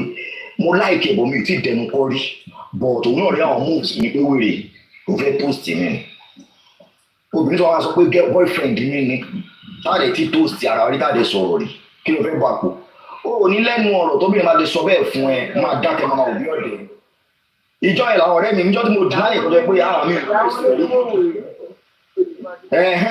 ìjọ tí mo sọ lóyún lọ àwọn ọ̀rẹ́ mi èdè wèrè ṣé wọ́n jẹ́ ramsey náà ní tóbìnrin ń kulẹ̀ ẹ̀ lórí nǹkan tóbìnrin bá ti gbọ́ ló máa drive wọn nǹkan tóbìnrin bá ti gbọ́ ló máa drive wọn kí ló dé tí ìyàwó bàbá olówó máa jẹ́ driver ṣe nǹkan tó máa bá ọkàn tó máa ra ọkàn ẹ̀ ní ọmọ ẹ̀ ti mọ bàbá tí ó ti gbọ́ òun bàbá tí ọ̀rẹ́ ẹ̀ ti paṣẹ́ yẹn tán ó ti taṣẹ́ yẹn tó ti gbéṣẹ́ yẹn tán bọ̀dá mi ní nǹkan tí mò ń sọ fún yín kò ń ṣọjọ́ tó bímọ lórí kò ń ṣọjọ́ tó bímọ tí bàbá tí ò bá mọ̀ ó ti sọ fún bàbá tí prior to that time pé bàbá mò ń gbọ́mọ bọ̀ wá fún yín ó ti sọ fún un tó sì ṣù ṣe é ṣeré ni ṣùgbọ́n tó bá ti jẹ́ pé ẹ máa gbọ́ analysis mi o ṣùgbọ́n tó bá ti jẹ́ pé bàbá tí nìkan kọ́ ló ń jẹ́ ní industry bàbá tí mo pè yàwó Lande ni tó bá jẹ́ bàbá tí nìkan ni mo lè dúró tí kó lè máa mọ̀ pé yàwó Lande ni ṣùgbọ́n tó bá jẹ́ pé kò yẹ bàbá tí nìkan ó mọ̀ pé yàwó Lande ni kó bọ́ta kó búra sí pé wòlé kan sọ bẹ́ẹ̀ ṣé ó ń ṣe nípa ni wọ́n ta ṣe ọmọ ẹ̀ nìkan sọ ń gbọ́rọ̀ ọmọ ẹ̀ pé ọmọ ẹ̀ lose ni ọlọ́dẹ wàá mú ẹ ìwọlájẹ wá sí mọ́ lórí bó ṣe rí ni èèyàn kan náà máa mú èèyàn kan náà máa forí ẹ̀ kó fà ó ti jẹ́ o gbọ́dọ̀ gbé o gbọ́dọ̀ máa ti dànù sí yìí so ẹ ti sọ̀rọ̀ sọ̀rọ̀ ẹ ti ní olóṣó lọmọ yẹn olóṣó ni right wọ́n lè fi mọ̀ pé ọmọ bẹ́ẹ̀ ni so ìdí tó fi gbé lọ sọ́dọ̀ ẹ nà kò sí pt folóṣó jàre ẹ̀gbọ́n mi. pásítọ̀ ni dádì. àní kò sí pt folóṣó ọ̀rọ̀ pásítọ̀ kọ́.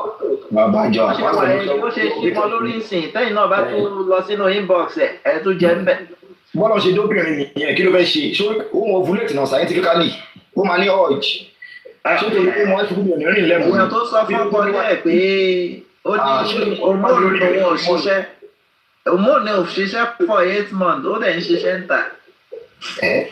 olóṣó lọmọ yẹn kò sọ̀rọ̀ lórí ọ̀rọ̀ ẹ̀. dájú kì í jọ olóṣó. ẹ̀ràn ọlọ́run pẹ̀lú ọmọ ẹjọ mama mo ti wà ní bọ́ọ̀sì ẹjọ ẹ má gbàgbé mi o. ẹ dájú kí ni mo kí ẹ sọ̀tún kí ló ń jọ olóṣó. kí ló ń jọ olóṣó. ẹ mọ̀ ọlọ́run pẹ̀lú olóṣó. ẹ sọ̀tún ẹ̀ fún wa. bẹ́ẹ̀ bá ti mọ̀ ibi kọ́ máa sọ túmọ̀ ẹ̀ fún yín. mo ní láti sọ ṣé ẹni tó ń bá sọ̀tún gbowó lóúnjẹ olóṣó ni. wọ́n náà kò ní láti olóṣó ò ní láti gbowó. ok ìtọ ìyàwó lèmi tí máa ti máa sọ ojúmọ́ tó olóṣó ni. ìyàwó lẹ́yìn òun ṣolóṣẹ́ ní bá ń pín kiri. ìlú ẹ̀mọ́ ìlú ẹ̀kọ́ kí ló ń jẹ́ olóṣó. tó bá ti ń pín kiri. kí ló ń jẹ́ ìnáwó ló ń jẹ́ olóṣó. òun ló ń jẹ́ olóṣó. ọ dáàdì gan ń bọ̀lẹ̀ iná wà dàdí bóyá máa dúgbò ilẹ̀ ń gbọ́ tó pa. ẹ ní sùúrù nǹkan tí mò ń sọ fún yín obìnrin tí ìdí ẹ̀ ò bá ti gbélẹ̀ tó lọ́dọ̀ ilé ìṣúrájò ti pè ó ti tẹ fún un. ṣóun ló lọ tóòsì ẹ̀ ẹni tó obìnrin tó bá ti ń lọ bọ́kùnrin kiri ní kẹ́ bá mi bá wí ọkùnrin lọ bóbìnrin ó sọ̀rọ̀. òun náà là ń sọ ibi tá a wà nìyẹn ìyàwó Lande náà ń bọ́kùnrin kiri. òun kọ́ ló lọ tóòsì bọ̀bọ́ yẹn ò sọ pé òun ló wá tóòsì òun ó bá sọ̀rọ̀ ni ó bá sọ̀rọ̀ ló fi gbọ́ pé. ẹ mọ̀ pé olóṣó wọn ń tòsí olóṣó ni truth and dare yìí náà lọ́ máa lò wọlé. wọ́n máa tóòsì olóṣó ni olóṣó máa tóòsì ẹ̀ ni. wọ́n ò ní láti tóòsì olóṣó ẹ wo bí ọ̀rọ̀ ìyàwó Lande ń sìn truth and dare náà ni ó yá ṣe kínní tó bá bí ẹ̀dá ìwọ ṣe kínní. ó yá ẹ̀jẹ̀ kí n tún bọ̀ sí bọ́ọ̀bù yín débẹ̀ lẹ́tí máa rí wọ́n ní nínú àbí nínú ọ̀dẹ̀ ló ń jẹ́ mo wo interview Sisi kan ní jẹ tàbí jẹrin ó nígbà tó ń ṣe bẹ̀rẹ̀ yín wọ́n fún un ní rò pé bọ̀bọ́ yẹn máa kíìsì òun pé bọ̀bọ́ yẹn sọ pé láti jẹ́ bó ṣe máa kíìsì irú eléyìí ọmọ yẹn tí wọ́n á di big girl nísìn tó bá jẹ́ ọmọ tí ò fáìn ni tó yẹ pé àbàràbà ni ṣé bàbá tí máa ṣe díà kìíní kan tó máa sọ tọmọ ọmọ tó wá ti dọ́mọ ẹ wá ti wá ṣì ṣé bàbá tí máa bá a sùn. ó lè bá a sùn. ó ní bá a sùn. ẹ máa gbọ́ dádì oníṣòwò dádì ọ̀rọ̀ ọkùnrin kan reality ni mo sọ. ẹ máa gbọ́ reality náà là ń sọ. ní industry operation wà ẹ máa sọ tó bá ṣàti lọ́yàn tó bá ṣàti jóbìnrin tó lọ́yàn wọ́n á bẹ́ẹ̀ sùn. wọ́n fẹ́ máa yá ṣépù kan wà níbì kan àbí kò sí níbì kan. bàbá mi interview ilé wa online ọmọ ilé ìfáìn tó bá jẹ́ size àwa tá àti ìlú orúkọ tá a sì ń bẹ̀ ni bọ̀bọ́ ìlú òun lè kíìsì ẹ̀ bàbá tí tó bá yẹ pọ́ ọmọ yóò fáìn ṣe understand kò ní bá a sùn kò ní kó jókòó sórí tán òun.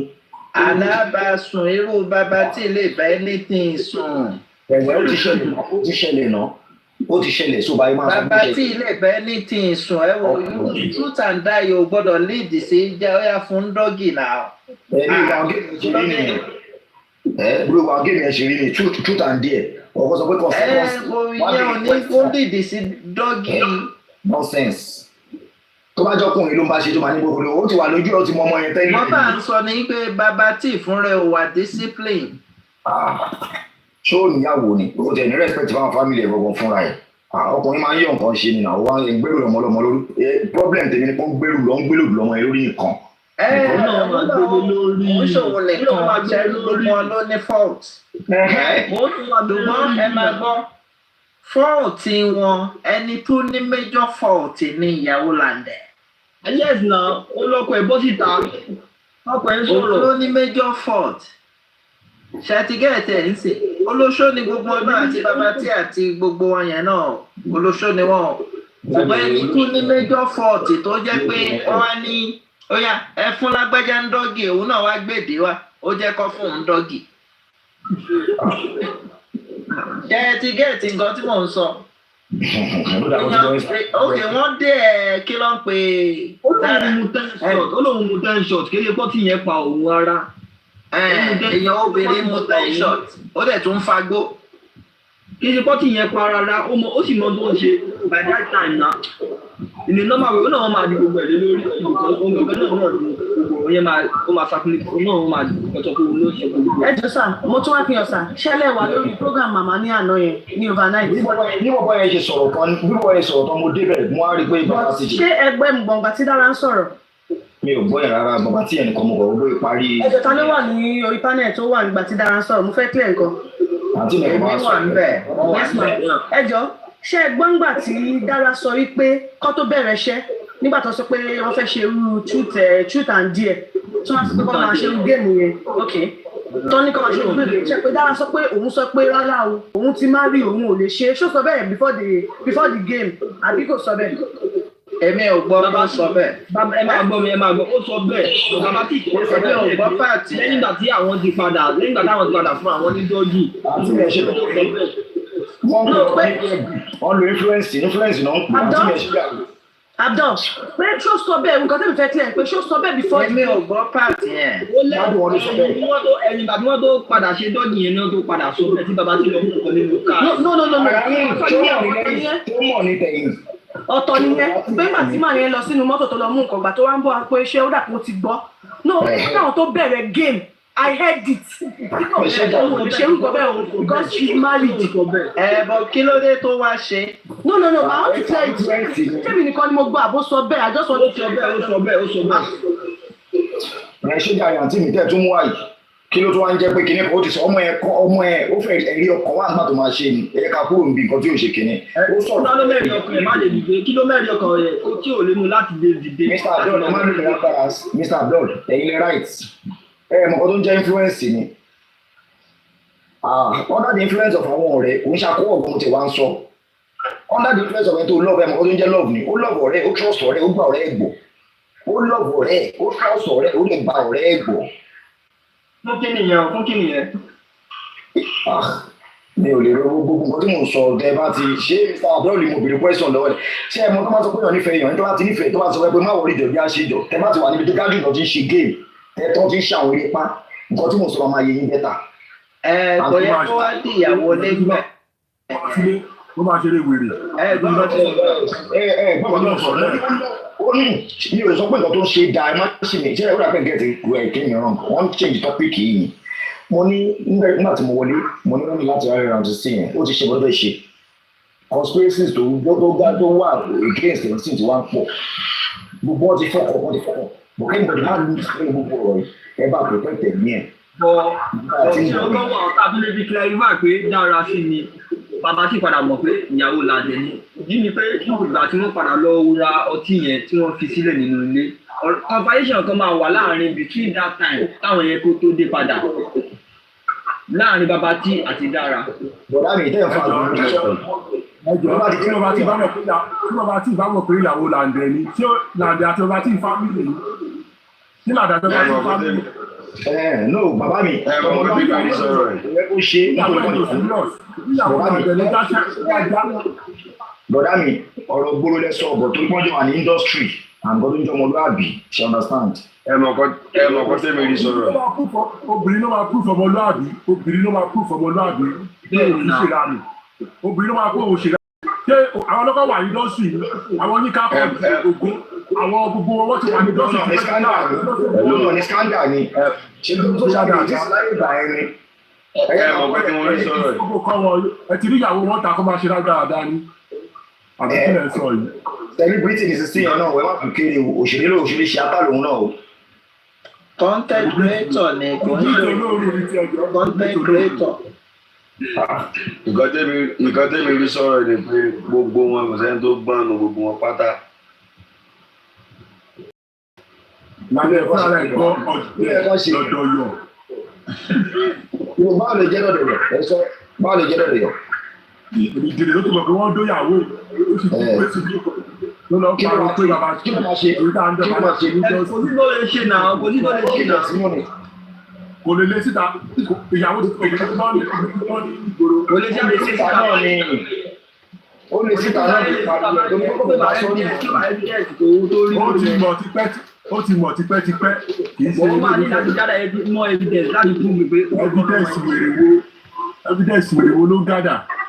Ẹ̀gbọ́n mi ní kí ó yẹ kó tiẹ̀ lù jáde dàbí ó yẹ kó lù jáde ni.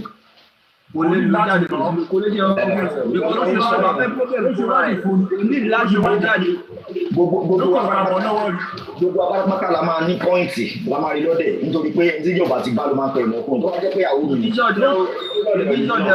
sùúrù yẹn gangan ló dáa o tí o bá fi sùúrù yẹn ṣe kí ẹ̀yẹn lè ṣe ní jàǹbá dé kò ń wò lérò.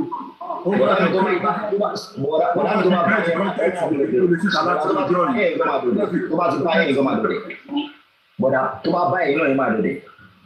Sùúrù tó fi ṣe yẹn ló dáa o. Sùúrù tó fi ṣe yẹn ló dáa bìkọ́ tó bá fi sùúrù yẹn ṣe kí nǹkan máa bàjẹ́ jù báyìí lọ. Gbogbo wọn ló lè. Tẹ́ni ẹ bá mọ̀ pé àwọn ọmọ bá ní kọ̀kọ̀ tó bá fẹ́ bá ní kọ̀kọ̀. Orí yẹn pé kò bá mọ̀ pé àwọn Lande ló wá fẹ́ bá tó lè mú sọ pé tó bá jẹ́ pé òun nìkan ló ń ba ló ń jẹ́ ní industry ó lè máa mọ̀ bọ̀ tó máa ti pé méjì pé mẹ́ta gbogbo wọn ló lè darí. Lójú èyí tó tiẹ̀ pé ra ẹ̀ níyàwó gọ́sẹ̀f gan ṣé ó yẹ kí wọ́n báyàwó ní gbogbo ìwà rádaràda ẹ̀ odidi ìyàwó ní gbọ̀dá mọ́ta. Rọ́bìṣì gbogbo yẹn náà. Wọ́n lè kókùnrin bẹ̀ wọ́n gbúdọ̀ kóbìnrin bẹ̀ wọ́n lè kókùnrin bẹ̀ wọ́n. Ìyàwó lé tó lè kíláàsì rẹ̀ ìwọ́n tó wá jẹ́ ìyàwó sẹ́yìnbítì tó lè kíláàsì rẹ̀ tí wọ́n bẹ̀ níbi rọ́bìṣì bẹ́ẹ̀. Ṣé ìyàwó sẹ́yìnbítì ẹ̀ ò mọ̀ pé àwọn ọgbọ́n náà máa fojú sí lára pé òkè sẹ́yìnbítì lè lé ìyàwó ẹ̀ lédè something like that. Ẹ wá ń wà ìdójútì ní gbogbo kiri. Ogun ọjọ́ pé pọ̀ ni.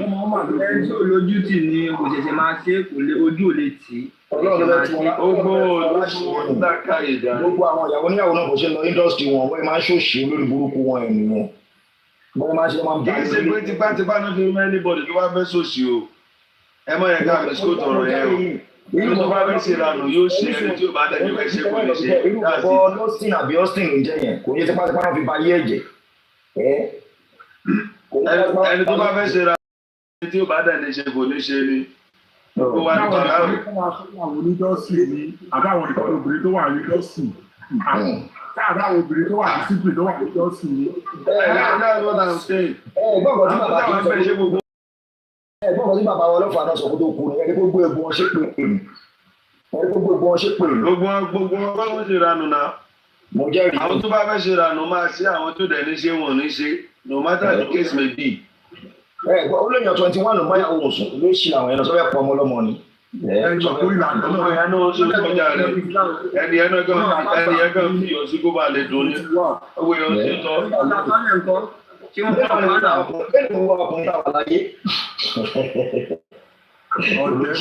Owó yọ sí tọ́.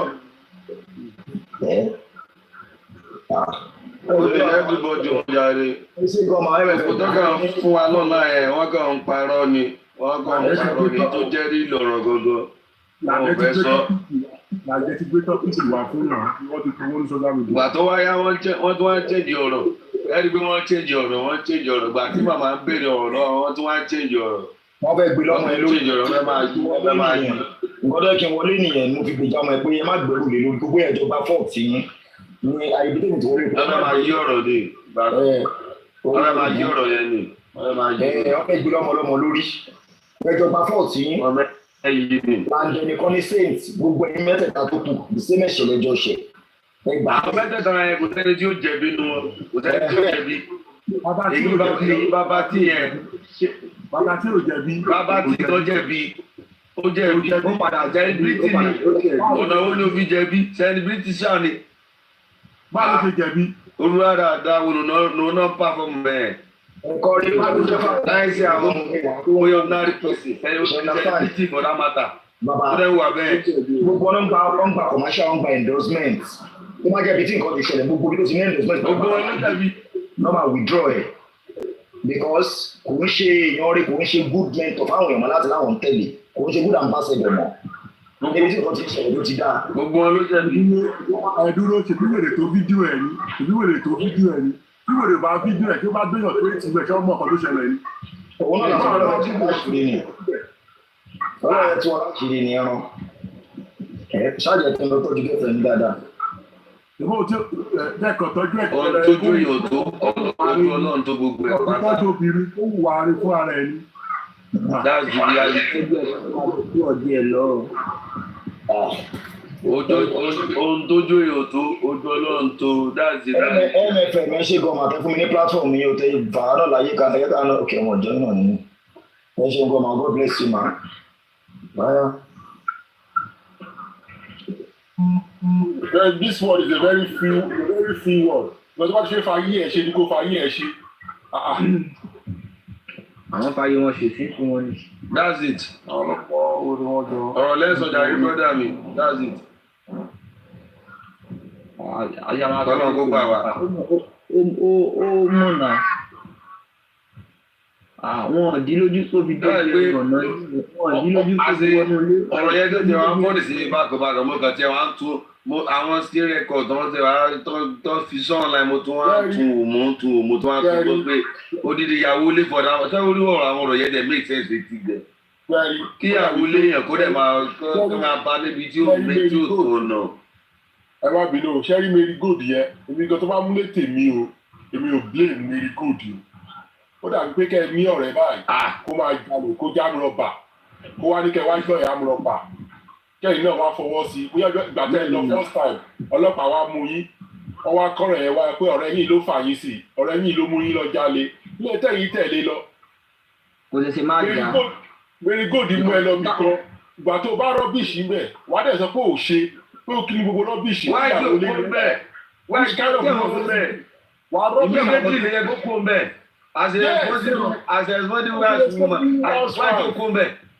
Yes. Tí àwọn ọ̀gá tó ṣẹlẹ̀ wá tó burú jù ni pé wọn ò dín lójú tó fi ṣe ẹnu ọ̀nà ilé yẹn. Wọn ò dín lójú tó fi wọnú ilé yẹn. Ṣáà yẹn ló pẹ́.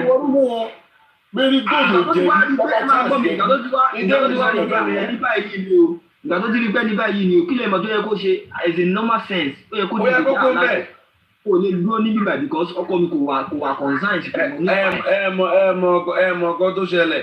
Ìkan tó ṣẹlẹ̀ ni pé ìgbà tí ó fi débẹ̀ tí ó di pé ọ̀rọ̀ yẹn ti fẹ́ máa change sí ìsọkúsọ kò sẹ́ni bọ̀ tó fọ́ọ̀sẹ̀ wá bẹ̀yẹn tó bá tẹ̀ wá bẹ̀yẹn sẹ̀ ẹ̀tọ́ ẹ̀ àtìyàwó lé láti kó bẹ̀yẹn méjèèjì tó ń ṣẹlẹ̀. Ṣé ẹ mọ nǹkan wọ́n mọ wíkì pọ̀ṣẹ̀ because mo sọ ọkàn pé àwọn obìnrin wà dé pé tí wọ́n bá ti mu short bóyá bíi mẹ́ta báyìí ara máa rìn wọ́n bíi pé kí wọ́n ní sex ni.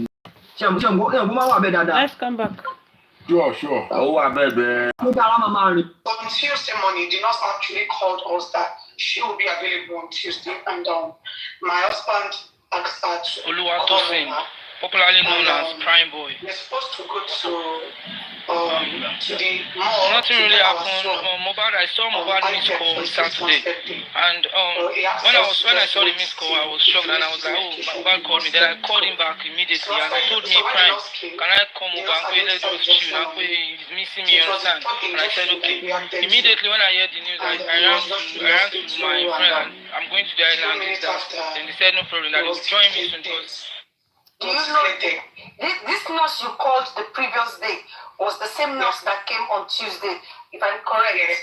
Okay, yes. Is this a regular nurse? Like, is the nurse your family doctor, or the nurse is a random nurse that you know around the neighborhood?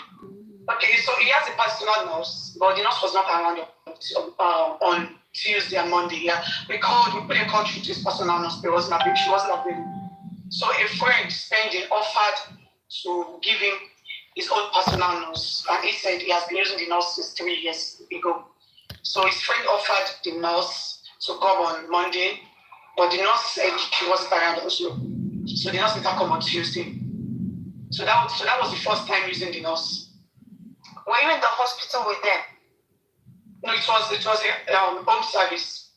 The nurse came to our house.